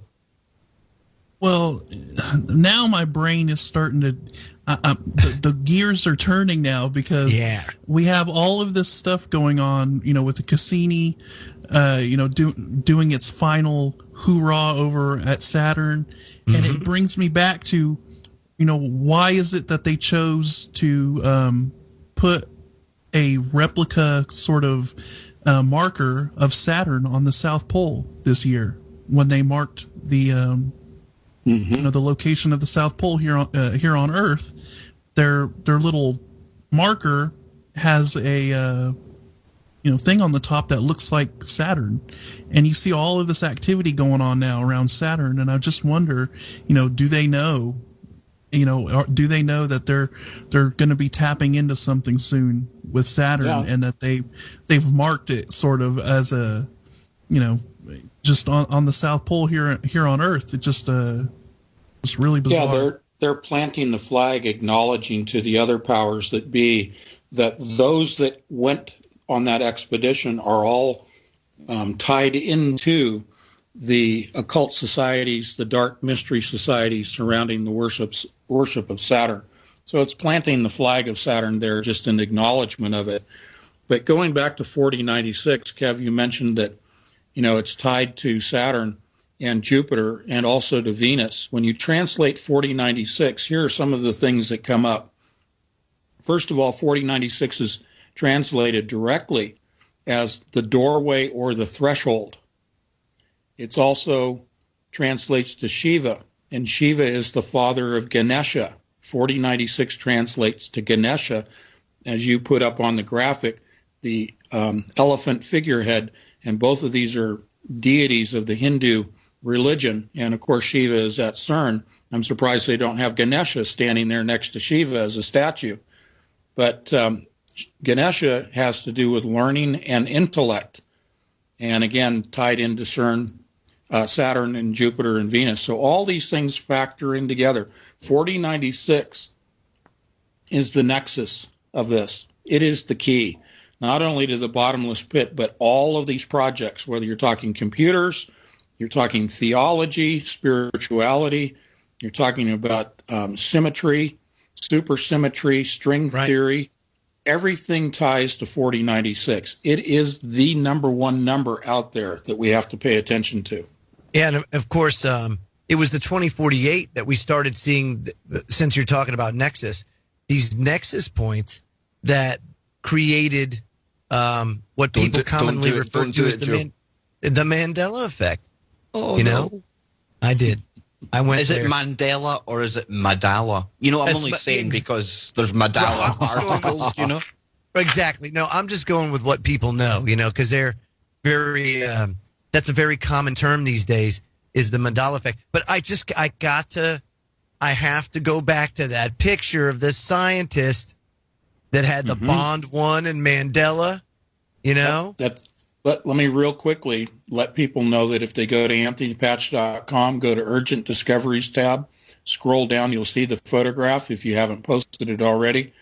But that is it. Bond has to do with James Bond. It has to do with Monte Carlo. Monte Carlo and James Bond has to do with, what was the name of the movie? I always forget what the name of the movie is. Casino Royale. Casino Royale, thank you. Casino Royale and James Bond refers to and is translated to Monte Carlo. Monte Carlo is the statistical tool in particle physics. Did I lose you guys? No, we're right here. We got you. Okay. Sounded like it dropped. It's the tool that they use in physics to predict the behavior of particles after collisions, the trajectory, the spin, all that stuff. So that Monte Carlo is a mathematical, statistical, predictive algorithm.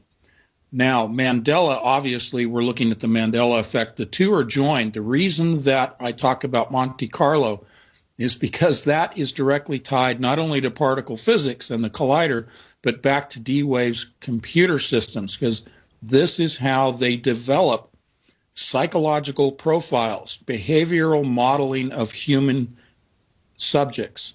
And so the Mandela effect is a pebble in the pond of humanity, the psyche of humanity, and they track and develop mathematical algorithms of tracking and predicting human responses to the pebble in the pond. So who's looking at the Mandela effect? How are they reacting to it? Who are they sending the messages to and communicating about? The same thing with Pokemon Go. Pokemon Go is a psychological operation just like the Mandela effect. That is to draw people into a virtual augmented environment, to draw people into the sentient world simulation, and to demand to exist in this augmented reality versus our normal, natural, if you want to call it, analog environment. What is happening here is we are being gamed. Whether you want to talk about Monte Carlo as a game or Pokemon as a game, we are psychologically being gamed. And to me, that's a pejorative. That's an insult to say to somebody, you're being gamed. That's as if you're ignorant and stupid of what's happening. But we as a human race are being gamed by the sentient world simulation. Wow.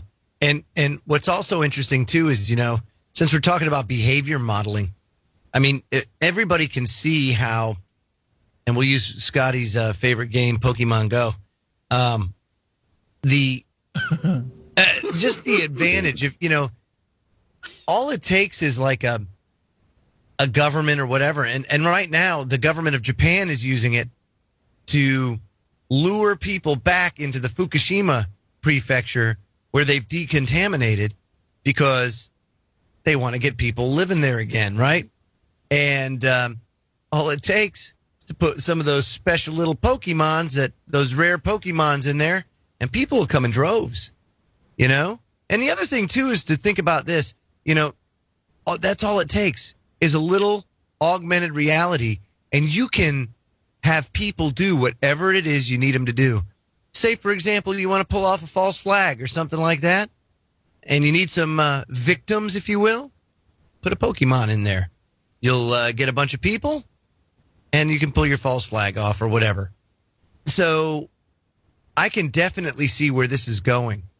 But, the thing that they really had to do is lay the groundwork. They had to strip people basically of their critical thinking skills. They had to get people hooked on these devices, on the culture of convenience. And now they have a willing slave population that'll basically do whatever they want them to do. Just got to throw them a little bone. And in this case, it doesn't cost them anything because it's all augmented reality. And it's just going to get worse as time goes on. Isn't that right, Kev? Yeah, and if we take it back to what last night's guest was saying about Lucifer having this long-term plan, this is exactly what it's all about. Because order out of chaos, and they are throwing us into chaos right now, but the main aim of all of that in the end of the day is control. And right now, we are teaching that sentient world system everything about us, and through machine learning, eventually, one day, very, very soon, it's going to have cracked it. And that is when we are going to be fully controllable. Think about what Elon Musk was saying with a neural lace. We might not even be aware that it's there, folks. And then with 4,000 satellites that he's determined to launch around the world, you can imagine thoughts, well, are they even ours anymore? It's all about this Luciferian control system. These elites have been throwing this kind of stuff at us for years, and it's ultimately coming to this crescendo. It's exactly where they're wanting to take us. And Tony, I'll get you to either say I'm right or I'm wrong, and then take it from there. No, you're right. In terms of nanoparticles, changing the DNA structure of the human, and that progression. It's not just DNA that's going to be part of changing, the body, but also changing the brain, changing the mind. The neural lace will grow from the nanoparticles. These will be tendrils, tentacles that will move all through the neural pathways of the brain. And it just made me laugh how he was stumbling over his words because, let's use his own word. He couldn't let the cat out of the bag because, boy, he knows exactly how this is going on. Right now, we have, as humans, inhaled around the planet nanoparticles from the aerosolized spraying, the chemtrails, and these nanoparticles lay dormant. They will be triggered by microwaves. The satellites for free internet access is nothing more than the geosynchronous satellites that will be employed to broadcast the signals to trigger these nanoparticles, which will then change our DNA and also construct the neural lace. And at that point, people will be changed. Now, from my Christian perspective, I believe that if you don't take the mark of the beast, you end up being killed. You'll be martyred for it. But you will not be part of this neural lace system. If you take the mark of the beast, the neural lace will take over. What? Neural lace? That's better. It sounds so much better than like tentacles of death going through your brain and totally taking over who you are and becoming a good drone. As if about a science fiction movie. Oh man, I know, but isn't that interesting? Neural lace. I mean, he really had to beat around the bush on that one because I can totally see how like he said, you go up the jugular into the brain, this kind of stuff. Do you really need to do that? Well, like we said with chemtrails, why not just inhale it? Yep, we already have. People don't realize that. People don't realize that in the back of your sinus cavity, there's nothing there but like a little barrier, and then there's the brain. It's not like there's not much there. As a matter of fact, that barrier, I don't think that's that. There's that brain-eating amoeba or whatever it is that people get from time to time when they don't use distilled water in their neti pots. And Joe, we've got a particle accelerator here down in Oxfordshire, and it goes by the Diamond Light Array or something like that. And their whole mission is to find ways of making nanoparticulates easier to enter the body, i.e. our immune system doesn't recognize them and attack them. Sometimes our immune system will be the thing that triggers them. But all of this, when you factor it into Elon Musk and what he's talking about, I mean, they're basically practicing how to get this lace into our brain with total ease, no rejection. And I wonder if the early kind of models of this was rejected, i.e. Morgellons. Or at least Morgellons could have been like a test or a precursor. Yeah, it's like Model 1, version 1. The immune system attacks it. We get itches. We show signs or symptoms. But now Model 2, 3, and, we're all getting laced with it. It's very interesting. The name of that synchrotron accelerator, Diamond? Yes, I'm going to go and I'll get you the link right now. I'll drop it in the chat room as well. Yeah, it's the Diamond. Go ahead. No, on you go. I'm just digging it up just now. Yeah, no, it speaks to the nanodiamonds that I've always talked about and written about in my 2 novels. It's the Diamond Light Source. That's what it's called. There you go. Because diamonds are not rejected by the human body, just like gold. So the nanoparticles are nanodiamonds, just as I wrote in my novels. And that, of course, is Covert Catastrophe and 2048. There's that number again, Diamonds in the Rough. And when I first got that book, Joe, I honestly thought it was a vision of 2048 in the future until I started digging into it. And I can't recommend Tony's writing highly enough for people out there. Talk about an edge-of-the-seat experience. It's amazing, Joe. So, brain soup, Ken? I mean, is that what we got going on here? I'm sitting here looking stuff up left and right, going just like, wow, man. It does.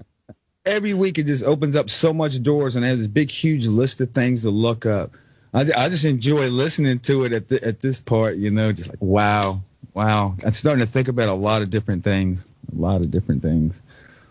Hey, you want to talk about quantum entanglement? Of course. Oh, yes, please. I tell you. Here's my latest thought on it. So that people understand, first of all, the definition. Two particles, they don't need to be identical. They can be separated by light years. If you measure, observe, or otherwise affect one particle, let's say it's here on the Earth in a laboratory, another particle that is quantum entangled, that is connected to another particle light years away, will simultaneously, no delay, exhibit the same change in behavior as does the one in this laboratory. There's a good place to leave it, folks, and we will re-establish our quantum entanglement right after these short messages. Don't go anywhere. This is Truth Frequency Radio. The wicked ones obviously under heavy Masonic influence.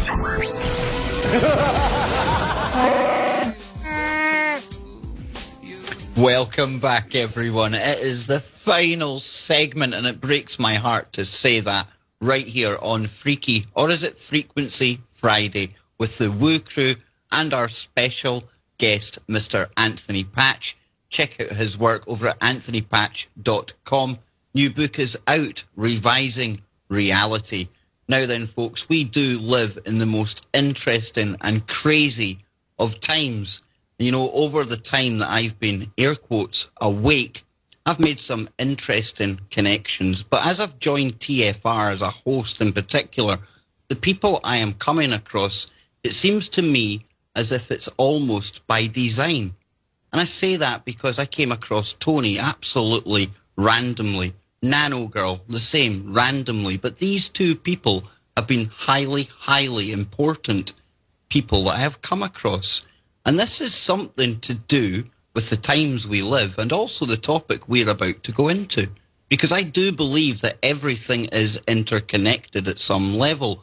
And if you want to call that quantum entanglement, well, some of us feel that stronger than others. And this TFR community, I don't think it's any coincidence that we're all waking up at this time and we all land here out of all the millions of websites that exist. Quantum entanglements. Tony, what's that all about?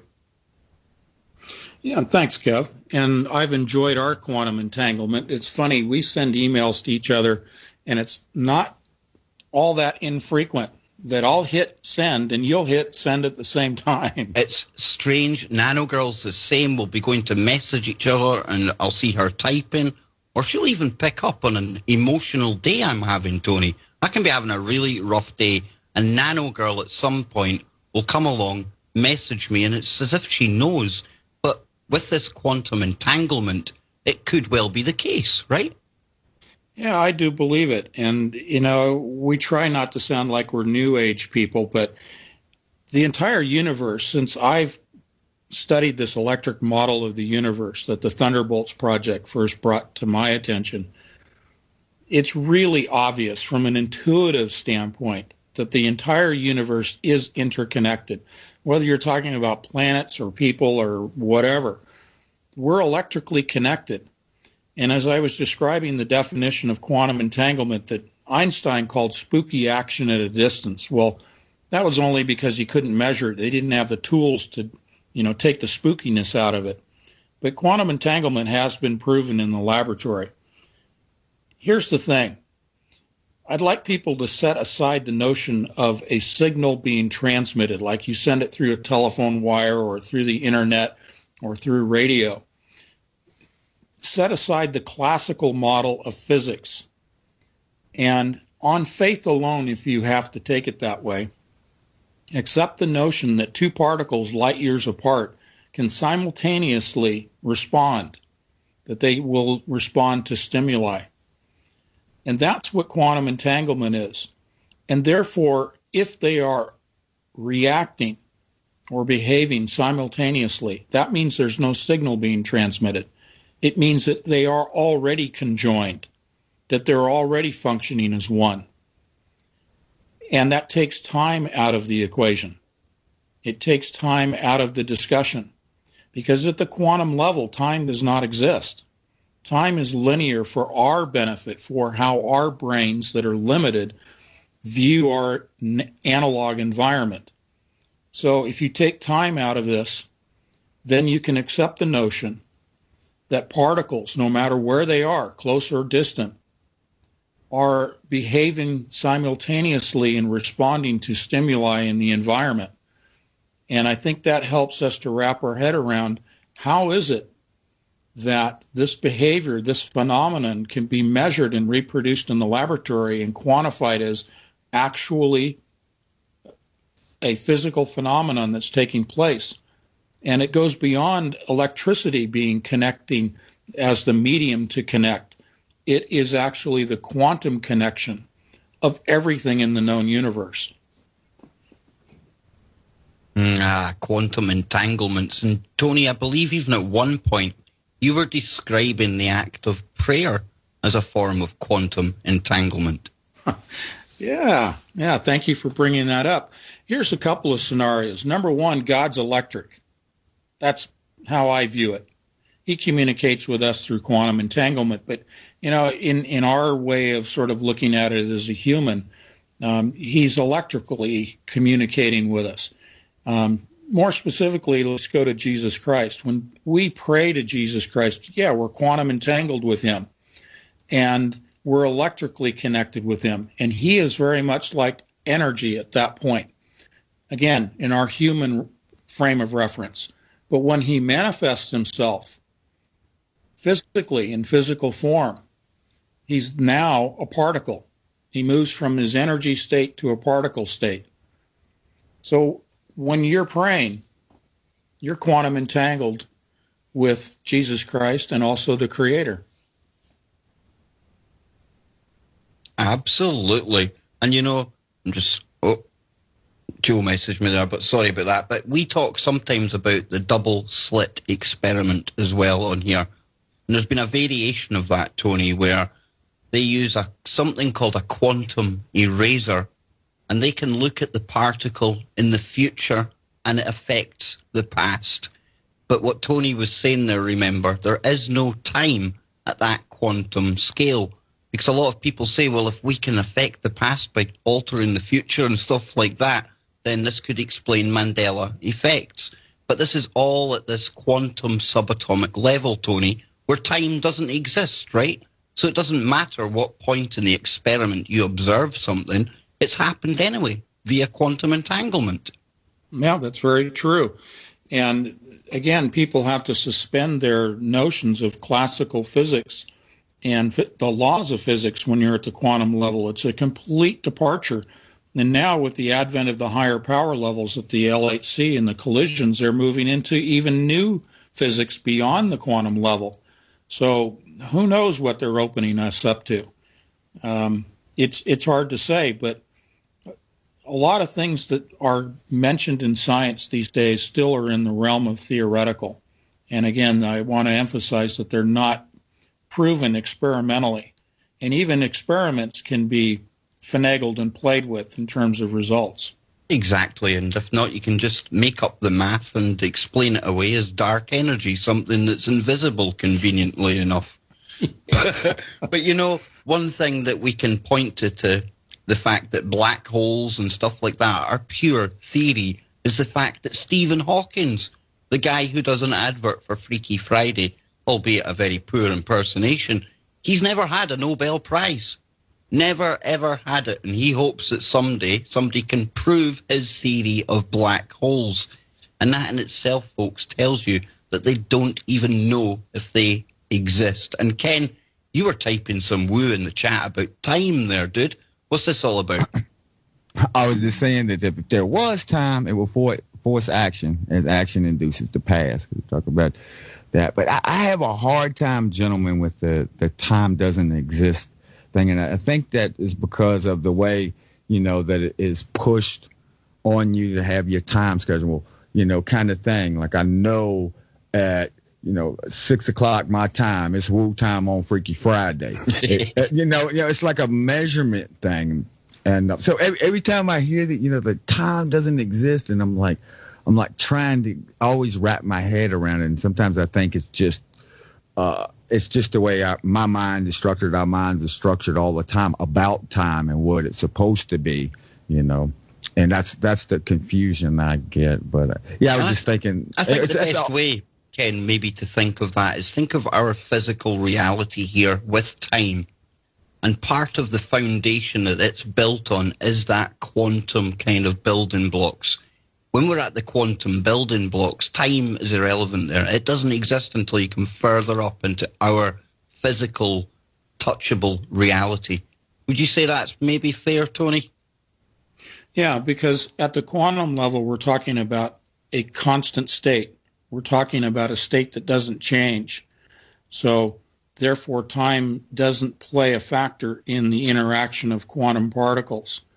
It's only when we choose to measure, when we observe and measure quantum particles, that time becomes part of the awareness of us as humans of those quantum particles, because we're affecting them, we're changing them through observation. Again, it goes back to the Schrödinger's cat issue. The point is that if we did not observe or attempt to measure the quantum particles, they would remain in their unchanged state. And that unchanged state is essentially eternity. There's no timeline involved because it's not changing. We view time because our environment changes. You rock, Tony. Now that makes sense. I like the way you explained that. Oh yeah, you rock, brother. Yeah, you've basically applied time to something that didn't have time applied to it. It all comes to when you measure that, where that particle is. You're looking for the velocity of it or the position of it, and the mere act you're doing that, you're having to bring time into it. That's correct. Those hours of quantum lectures, they've done me well, I'm telling you. But for everyone out there, we're going to take maybe in a short while, with 10 minutes or 5 minutes to go, we'll get Tony to basically wrap all of this up with some kind of ribbon around it. Where does it leave us? Where are we going? At times, it's probably sounded as if we have no hope tonight, but that is far from the truth. That's what they would like us to believe. But we've still got a bit of time to go, Tony. So what else can we get into now? Kenneth Webb, Ken's got a question for you, I think, here, Tony. Yeah, go ahead. Yeah. Like, I had a question about CERN that I've been wanting to ask you.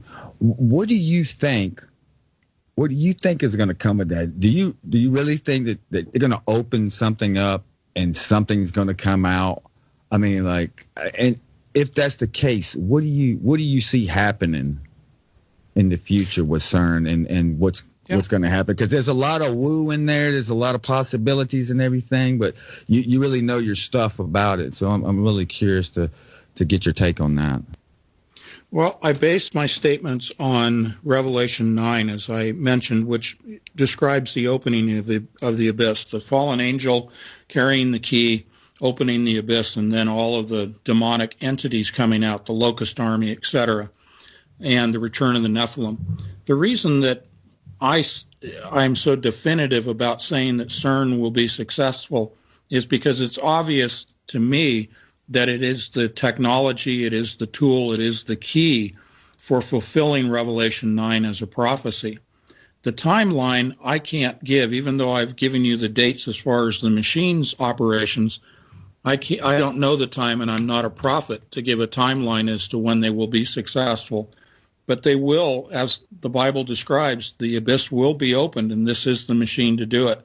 The reason they're not going to stop. They're not going to stop until they succeed. That's correct. Mm-hmm. And the reason is because Lucifer knows, and this is from Scripture, he knows he has but a short time. God's given him a little bit of leash. And he thinks in his hubris, as I keep saying, not only that he can kill God, but he thinks he can avoid judgment in that killing of God. He thinks that he can extend his time, that he can avoid being cast into the lake of fire by killing God's angels and killing God himself using these weapons, technologies that he has had the human hands build for him. You feeling better now, Joe? Oh, much and not at the same time. Our entanglement had me feeling a bit queasy there. I hope you're okay. Yeah. Yeah. You know what's interesting, too, about that is also Revelation 7 and the 144,000. And in that day, it says, there'll be 144,000 of God's chosen people when on the earth when Christ returns. And that's probably the amount of people that don't have an iPhone, Joe. Well, interestingly enough, the Great Pyramid had 144,000 encasing stones, and if you look at a lot of the geometric, basically what I look at the Great Pyramid as, and it was a promise, at least in my guesstimation. It did many things. Of course, it was definitely had something to do with energy, frequency, and things like that. But to me, it is a depiction of what the New Jerusalem will be when it comes it comes down to earth, because the earth's going to be destroyed, going to be redone, and the New Jerusalem will come. And there's dimensions that's given in the Bible about how big it is and everything else. And there's two ways you can look at it. You can look at it as a cube or a square, a rectangle. Or you can look at it as a pyramid. And so you've got that 144,000 encasing stones. And again, if you look at the geometry and the measurements of the Great Pyramid, there's a lot of information that is built into it. Just kind of like sitting outside the Great Pyramid, protecting it, if you will, is a lion. It's not a sphinx. It was a lion before it was a sphinx. And inside the lion was the Hall of Knowledge, right? Yep. The library underneath it. Yeah. So, I mean, all of these things kind of add up, but you got to get to the real history. That's the crux of it all. And they want to undo it. They don't want this to happen. But it's going to happen. And there's going to be a fight, and it's going to get nasty. So, and I truly believe, Tony, that, come up November 2017, we could really be seeing the start of, total and complete chaos, if it doesn't happen before that. Yeah, I wouldn't be surprised if their public calendar is being deceptive, and that they spring the trap before then, that they spring it earlier. Yeah. Yeah. And the reason why I say that is because they haven't really been forthright about anything. Even the quantum computer itself, talking about 2 to the 500th power when really it's 2 to the 9th, 2 to the 12th. Yep. So they're not giving us the same information that they're working with. And that's why we're here. And that's why we're here. Ain't that right, Kevster? Absolutely. It's no accident we're all here at this time talking about these things.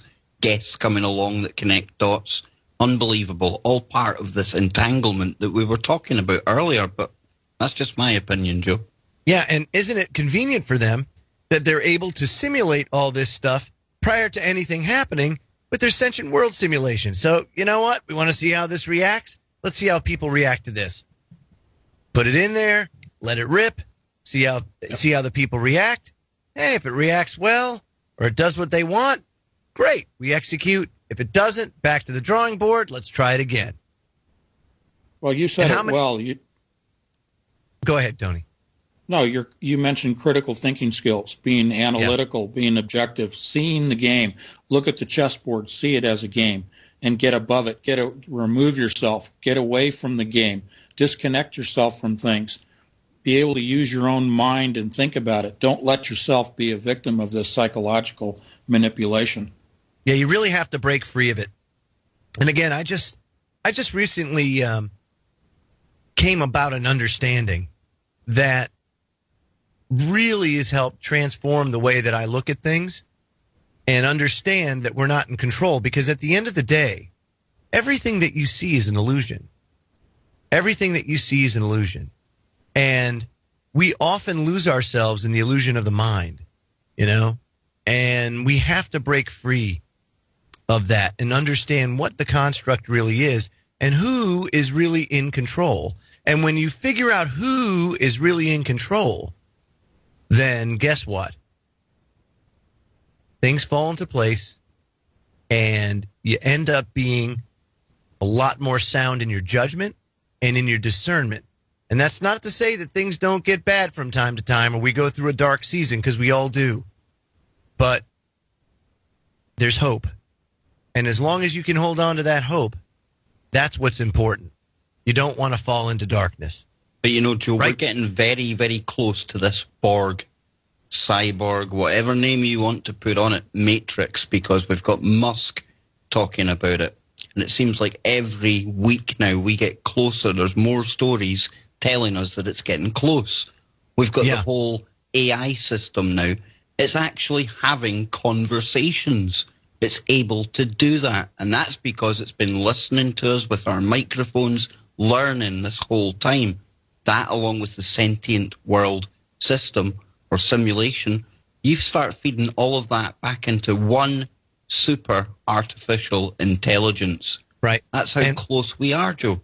And let's think about this too as we wrap things up for tonight. And don't forget the Geo's coming up next. Do you want to stay tuned? All of the evil things that are afoot center around what? Cubes, right? What's all the stuff that has to do with light? You know, I talked about the New Jerusalem coming down.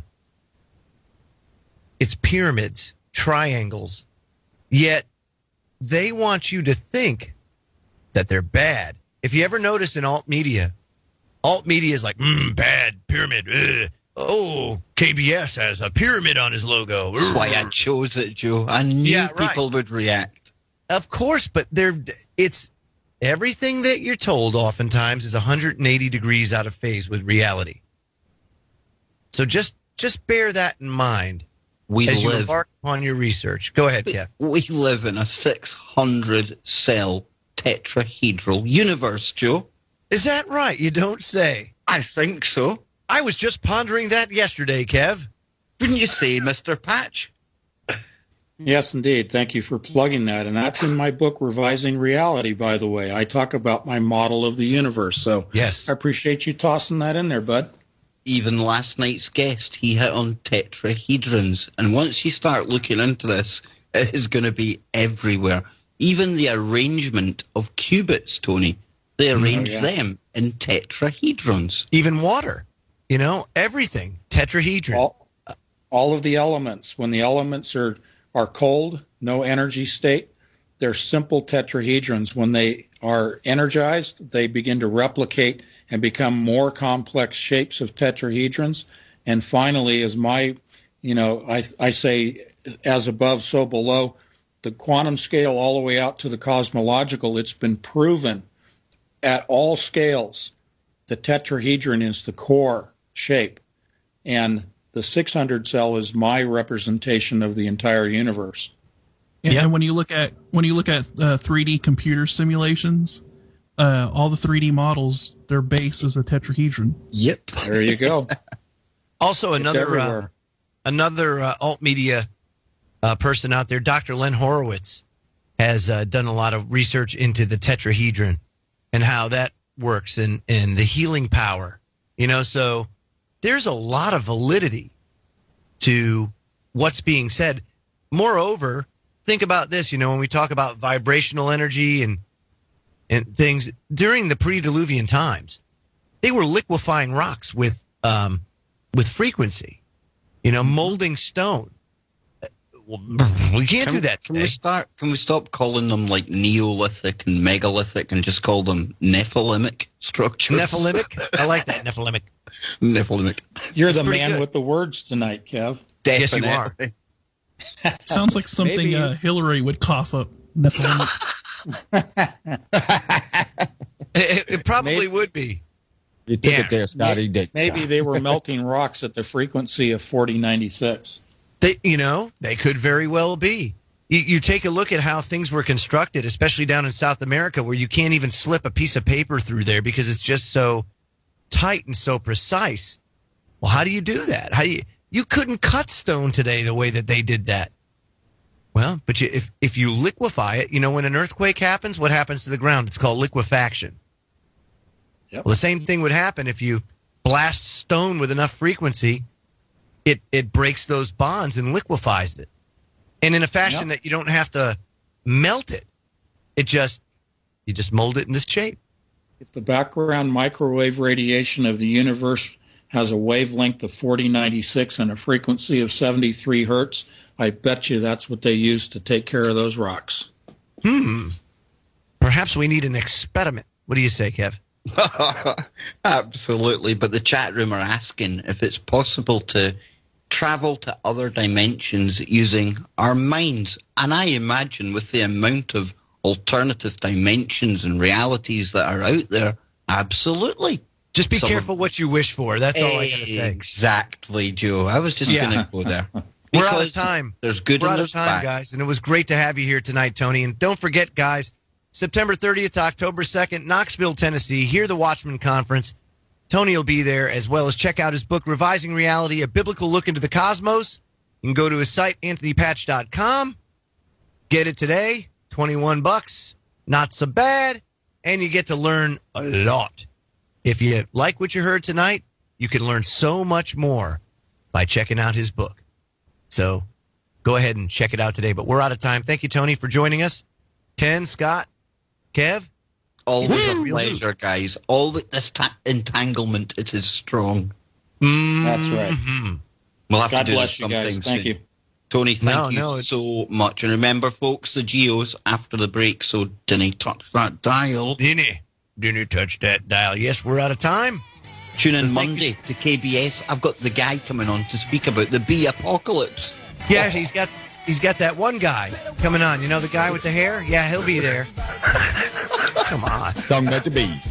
I don't know his name. I've forgotten it. Come on. And wherever you are, make it TFR. Did he touch that dial? Good night, everybody.